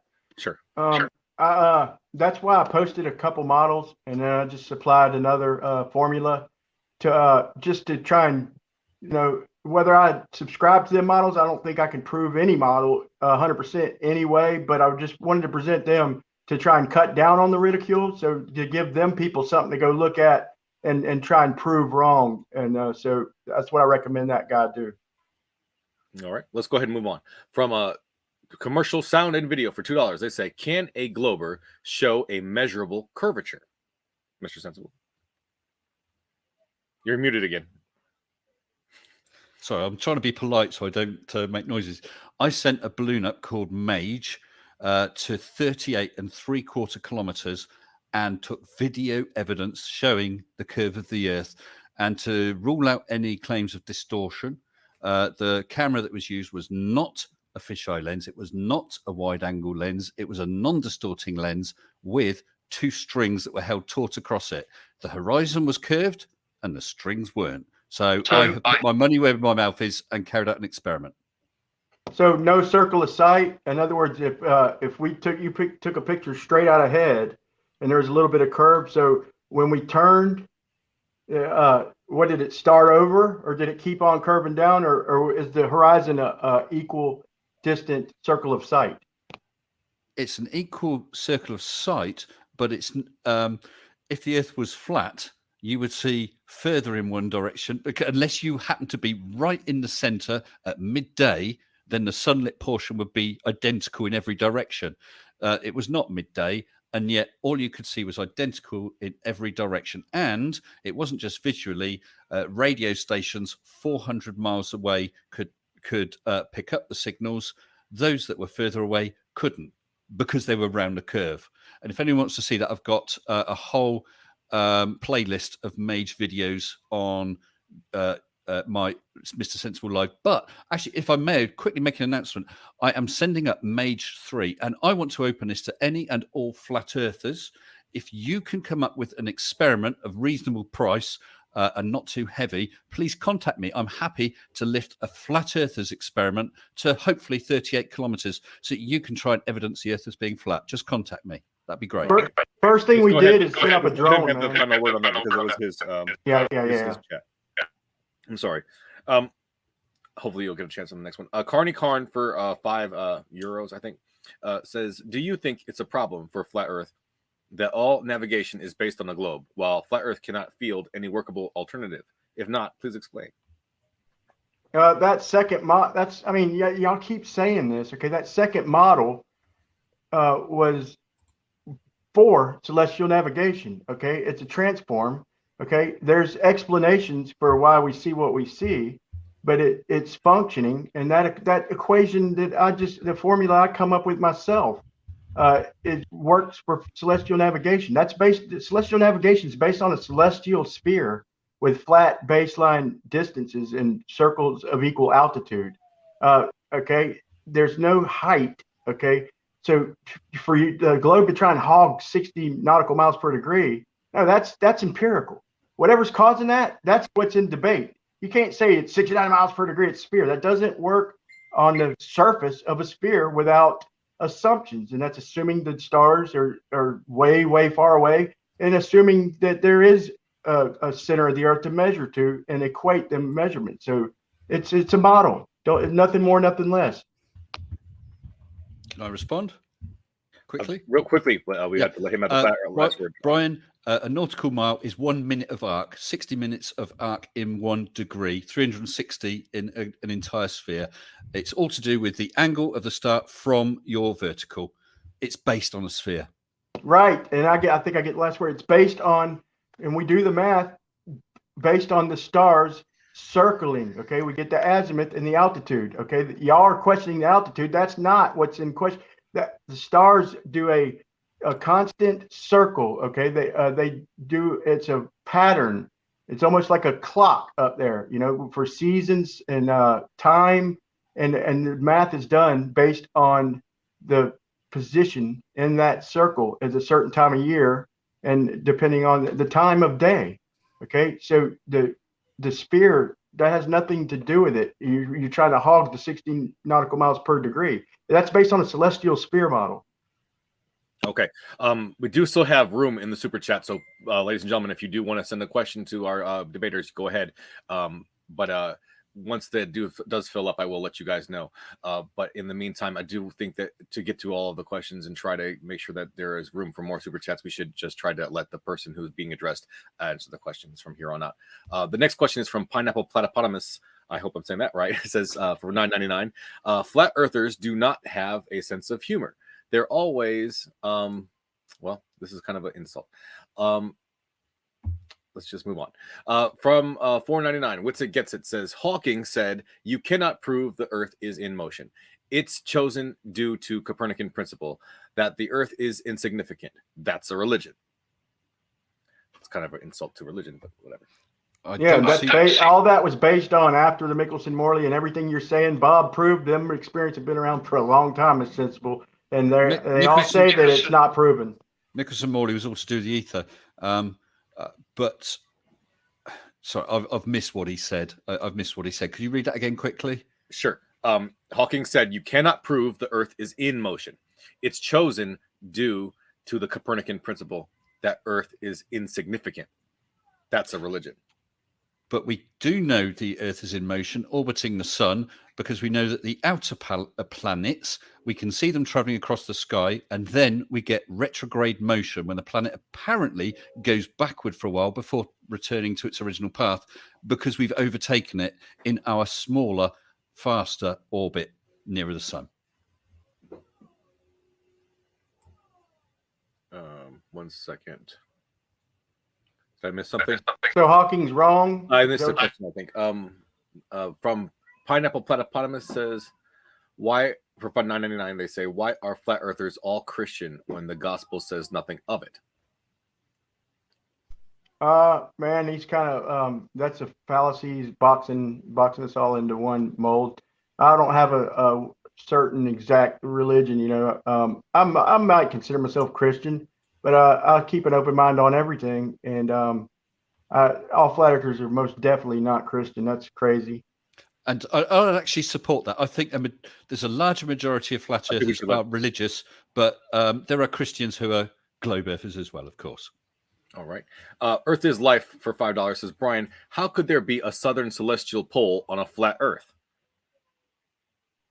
That's my pal right there. That's my nemesis. Earth, shout out Earth is life.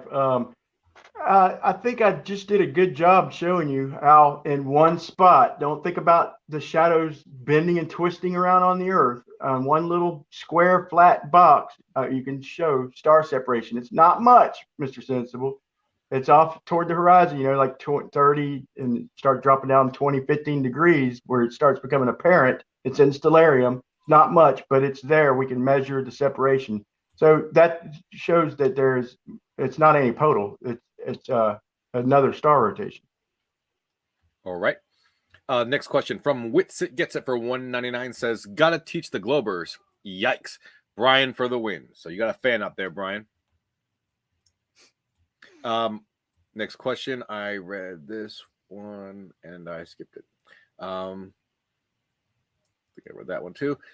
From JT6 Mania for $10 Canadian says, plane moving east at the equator at 800 miles per hour plus 1,000 miles per hour momentum equals 1,800 miles per hour. Plane moving west 800 miles per hour minus 1,000 miles per hour against momentum equals plane flying 200 miles per hour backwards. Did you follow that? Yes, I did follow it. Yeah, I did follow it. The momentum is the same. You're just adjusting or the plane is adjusting its speed against the earth that's underneath it. If I'm sat here, you don't say I'm moving at 1,000 miles an hour plus zero. You just say, well, I'm moving at 0 miles per hour.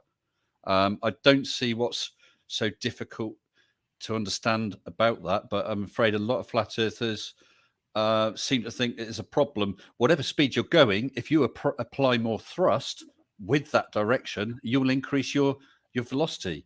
But it's only going to look like that increase, that 800 or whatever it was you've added, because the original 1,000, the Earth is still moving below you anyway. So, gotcha. There's that. And then from Robert Summers for $5 says, did we ever get any evidence for Brian's constellation claim? I mean, no globe earther would argue that if it's the Earth moving, the sun and the moon will follow the stars according to where they are in the ecliptic.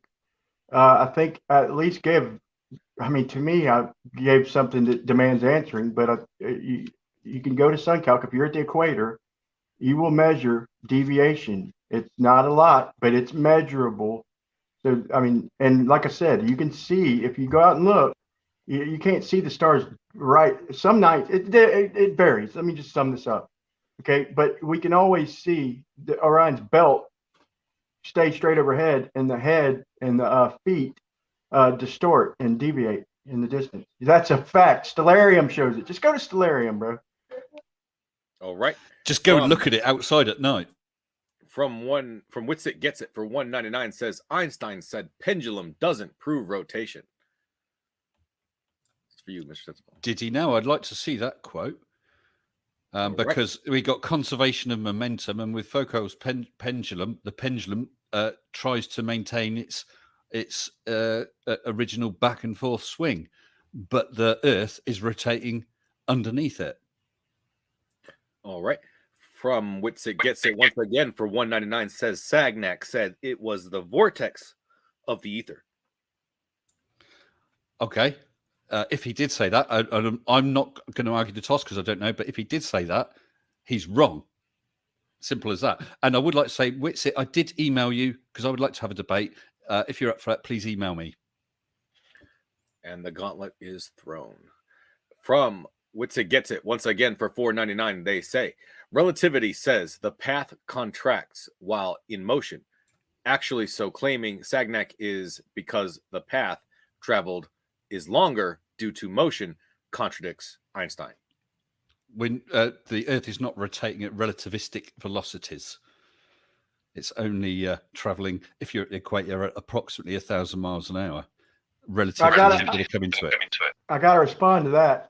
There are implications. If, like I said, if you want to get the atmosphere moving with the Earth, so that means that every molecule, as we get higher, is somehow going faster. So that's going to be an action requiring some kind of energy, and that's not explained in science. So there's no way of getting around it. So the air that's higher up has to be moving faster. So what's the energy causing that to move faster if it's not tangential? Also, where is the point that you're saying we can observe all these things that you're claiming? Where's the inertial frame?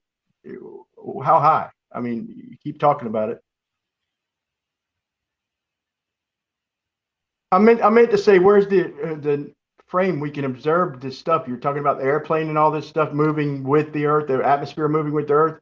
Where can we observe all this? Where can we see actual Coriolis? What height?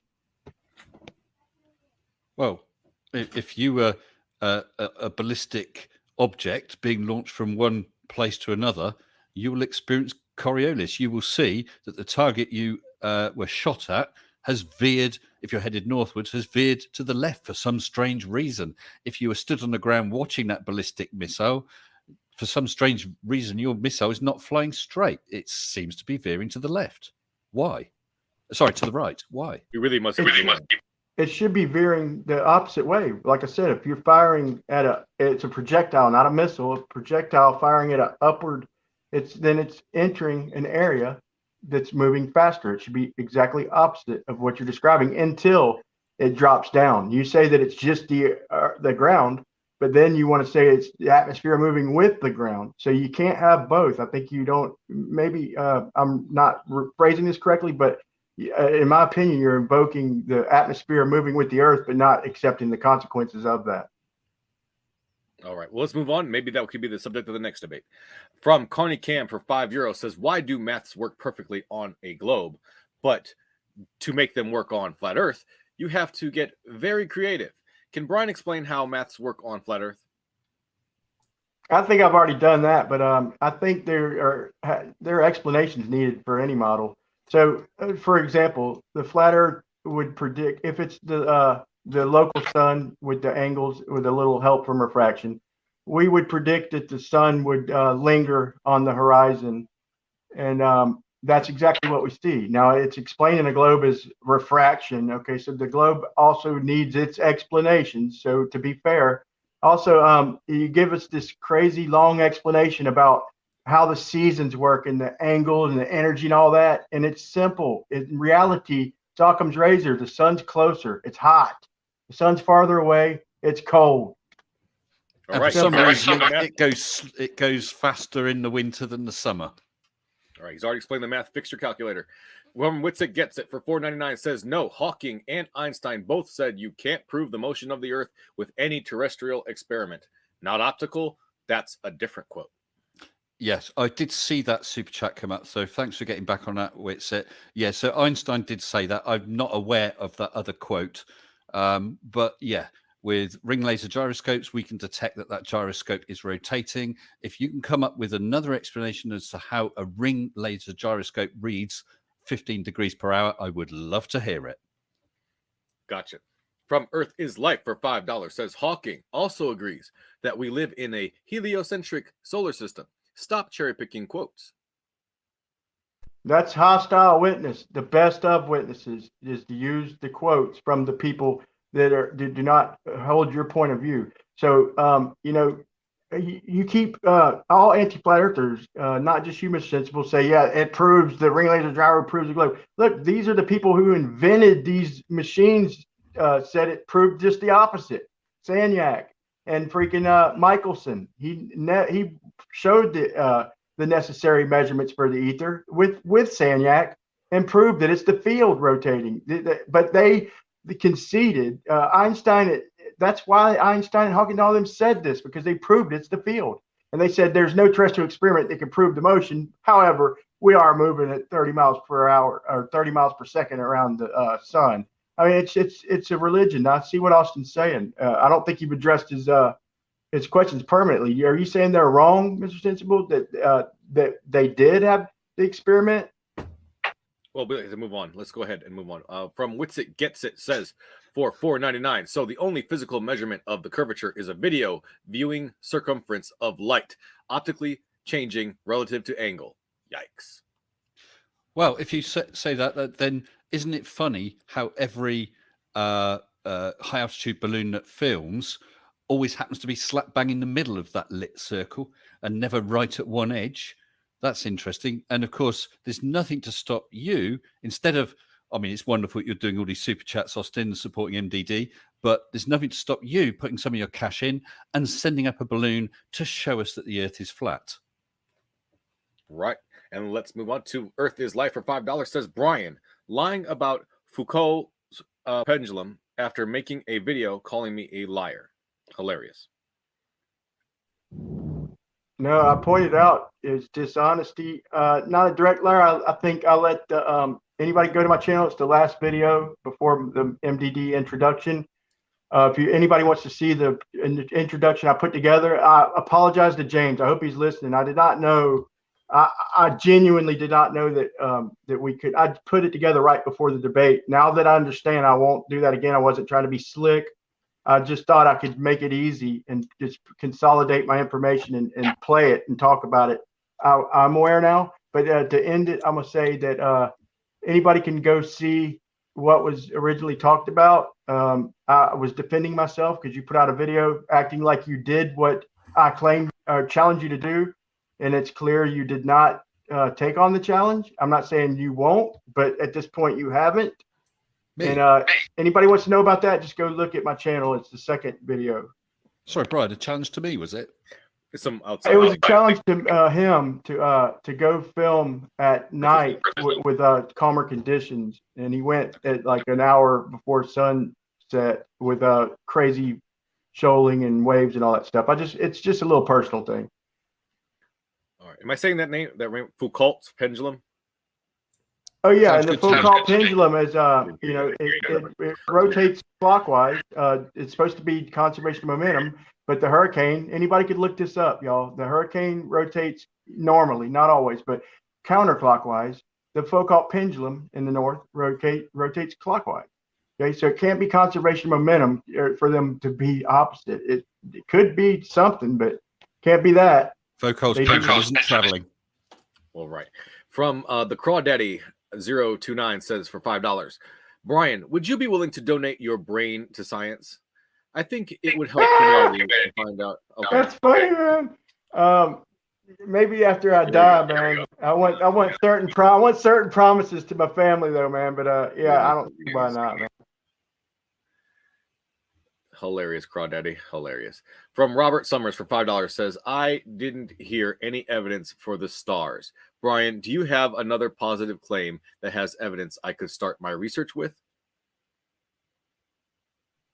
The only honest stance is well, how twinkle, twinkle, little star, how we wonder what you are. So, they've been singing that for, ever, but all of a sudden we got it figured out perfect. I think the only honest stance is, we can model it as this. And but it's a model. It's not proven, and chances are it's one in a gajillion that we're spot on with our. It's a model. It's a good model. I'll give it that. I mean, it's worth the debate and everything, but we don't know what the damn stars are. We'll never go to one. It's just speculation. It's a story. Austin likes to call it a religion. It's hard to disagree with that. Only I showed that the spectrograms of the stars, we know what they're made up of. Brian, you have the last word. Okay, the guy who just saved hundreds of thousands, or at least probably, hundreds of thousands of life, updating the MRI, going against Kirchhoff's law, proving it to be wrong. Okay, and he had to spend his own money and publish his research and his theories in the New York Times. Okay, that's what it takes to get shit peer reviewed today. And so it went against Kirchhoff's laws, and Kirchhoff's laws, he then went on to prove that the sun can't be a gas. Okay, gas does not emit continuous spectrum. It could be like graphite, or it could be maybe some liquids at certain pressures and all that.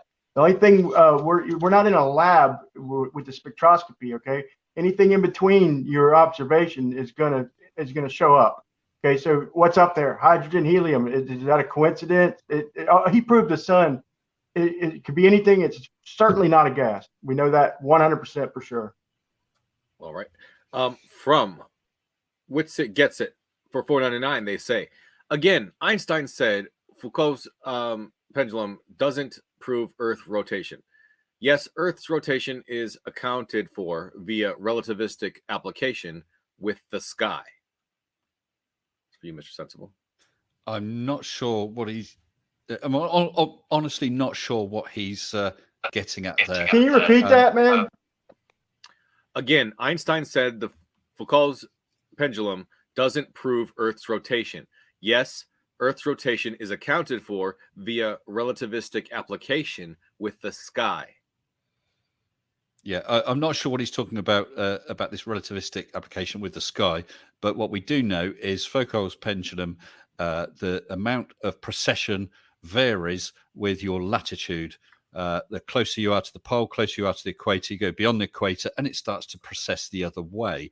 It can't be on a flat disk. Right. I say disk or other. It could be a square, but it can't be on a flat surface. Object. All right. From Earth is Life for $20, they say, thank you so much. They say flights from Johannesburg to Sydney, which happen several times a week, take between 10 and 13 hours while traveling 550 miles per hour.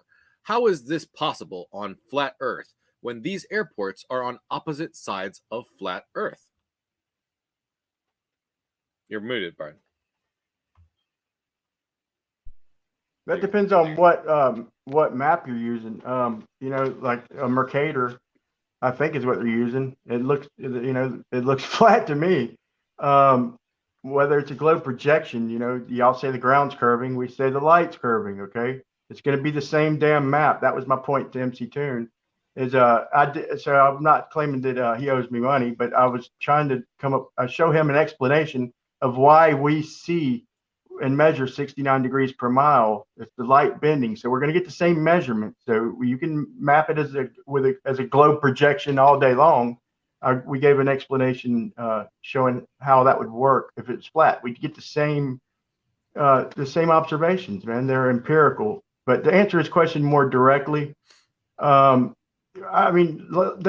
starting. We've been pressuring them. They're starting to come out with the actual speeds of some of these planes, and right now it has the record speed, I think, of 801 miles per hour from, I think, New York to London. Don't quote me on that, but they keep getting higher and higher because we're pressuring them to try to get this information. So that's a 250 mile an hour jet stream. They never mentioned this years past. We're putting pressure on them. People are timing shit, and they're having to come out with this information. And on a flat Earth, and maybe even on a globe toward the poles or toward the extremes, the jet streams are going to be faster anyway. So in the southern hemisphere, they like to say it's a pear-shaped Earth. The Navy showed an animation of the Earth that looked like a pear. Now that they've got satellites up, I could go on and on and on. But the evidence for suspicion is there, and it ain't just a little bulge at the equator. It's bigger down there, pear-shaped. I think the point is that on a flat Earth, traveling from one side to the other would be right across the entire Earth. But in actual fact, those sides are closer to each other on a sphere, and it doesn't equate to the travel times if you take that flat Earth disk. And why is there not a proper flat Earth map? It should be easy compared to a globe map. All right. Honestly, I think, let me get a quick last word real quick. I presented a flat Earth map at the beginning, and it would equate. We just need faster jet streams of a few hundred miles an hour for them observations. I have a video, like third or fourth to last, showing with a UN map where you only have to travel about 550, 600 miles an hour for South America to Australia, according to the UN map. So. All right. And $5 super chat from Sean Hawkins. They say, why does Brian refuse to be humble when he demands humility from everyone else? I mean, I'm big on honesty, man. That's why I like debate, Mr. Sensible. Your answers is concise and as honestly as he can. If you go to talk to somebody like Sean, I mean, Sean, you sending this chat is opening yourself up for me defending myself, but you'll never get a yes or no out of this guy. It's like debating a mule. No offense, but he's got his stance. I respect that. I hope he can learn to respect my stance the way a lot of people do nowadays. All right. And from Earth is Life for $2, they say James Webb Space Telescope. Flat Earth done. Boom. Gee whiz, we just spent $10 billion to get, and look, we see more stars in a galaxy. Oh, we can't explain. We can see the ones on the outside spinning exact speed as the ones in the middle. So all we did is zoom in on our grand problem with cosmology, where it's off by unheard of factor, man. That's for them to bring that up, and for you to bring up high altitude balloons, bro. It's crazy. You look at these high altitude balloons, but look off in the distance, man.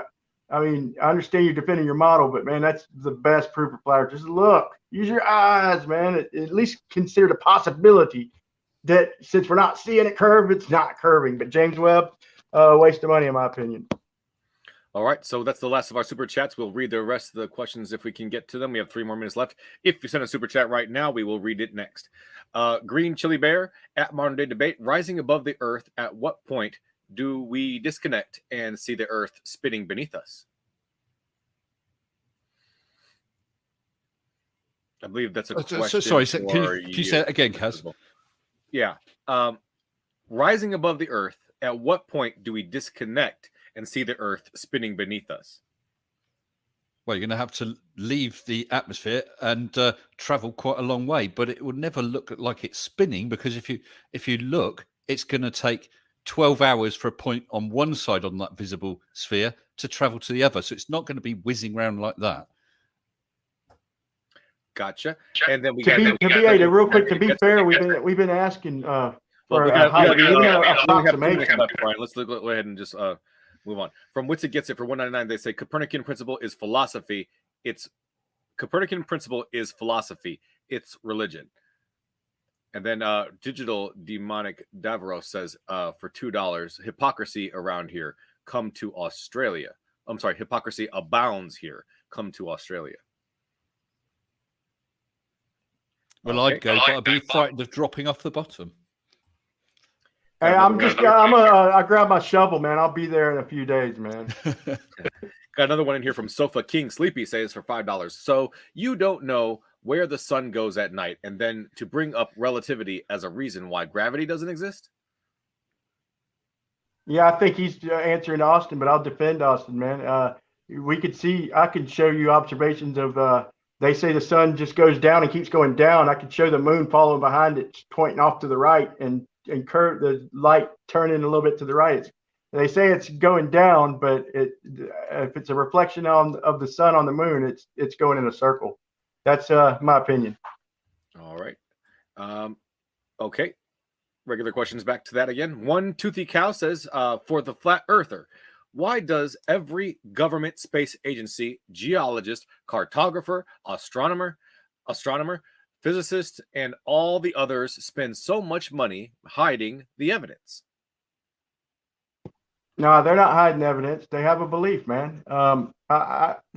Even if I did the measurements early on, I would have initially mapped it out probably as a ball too, man. If I got the 3958 reading at 1 degree 69 miles, and I mean, it's a lot easier to model it like that, man. And back then, they went with what they could work with. I think shit's progressing, shit's moving on. We're updating, we're learning new shit. We know, like they invented the sun model with it being a gas, like back before any of the knowledge we have nowadays. It's time to update, move on. It's a little more complicated, but we're modeling it more and more. We're learning more and more. So bear with us. All right. So that should conclude our Q&A section. Sorry, I messed up the timer there at the end, but whatever. Didn't get any of our super chats there, so that should be it. I think there is one. There is? Oh, well, it's not showing up on my list here yet. Let's see. Let me look at the live stream. I think it's Mr. This will be the last one, ladies and gentlemen. So if From Wits It Gets It for $4.99, we bring up relativity because Globers don't understand it. We have to explain to the Globers and quote Einstein to debunk modern anti-flat Earth claims. Well, I would say perhaps you're misunderstanding Einstein because he thinks Earth is a globe. Well, he knows it is. Shout out to Austin, man. He is a big supporter. Thanks for helping me out too, Austin. I think to make his point solid is that all these claims were just to say that's all we ever get is you don't understand or you're misinterpreting him. He made it crystal clear on some of his points that I mean it's hard to misinterpret. So shout out to Austin. Good job supporting me, bro. All right. So with that, before we go, I just want to thank moderators in the chat for elevating the discussion, James for creating the platform, the audience, and everybody who sent super chats, and everybody who engaged in the conversation. Want to lastly thank you, the debaters, for you guys are the lifeblood of the show. So thank you so much for being here and engaging in this conversation. My pleasure. Everybody who's still watching, like it if you loved it, share it if you want to spread it, and subscribe because we got many more juicy debates coming your way. Speakers are linked in the description below, so check them out. Do it now. And thank you, everybody. Have a great night. There's an after show. Hopefully, everybody will be there. If not, hopefully we'll see you next time. And in the meantime, keep sifting out the reasonable from the unreasonable. Have a great night.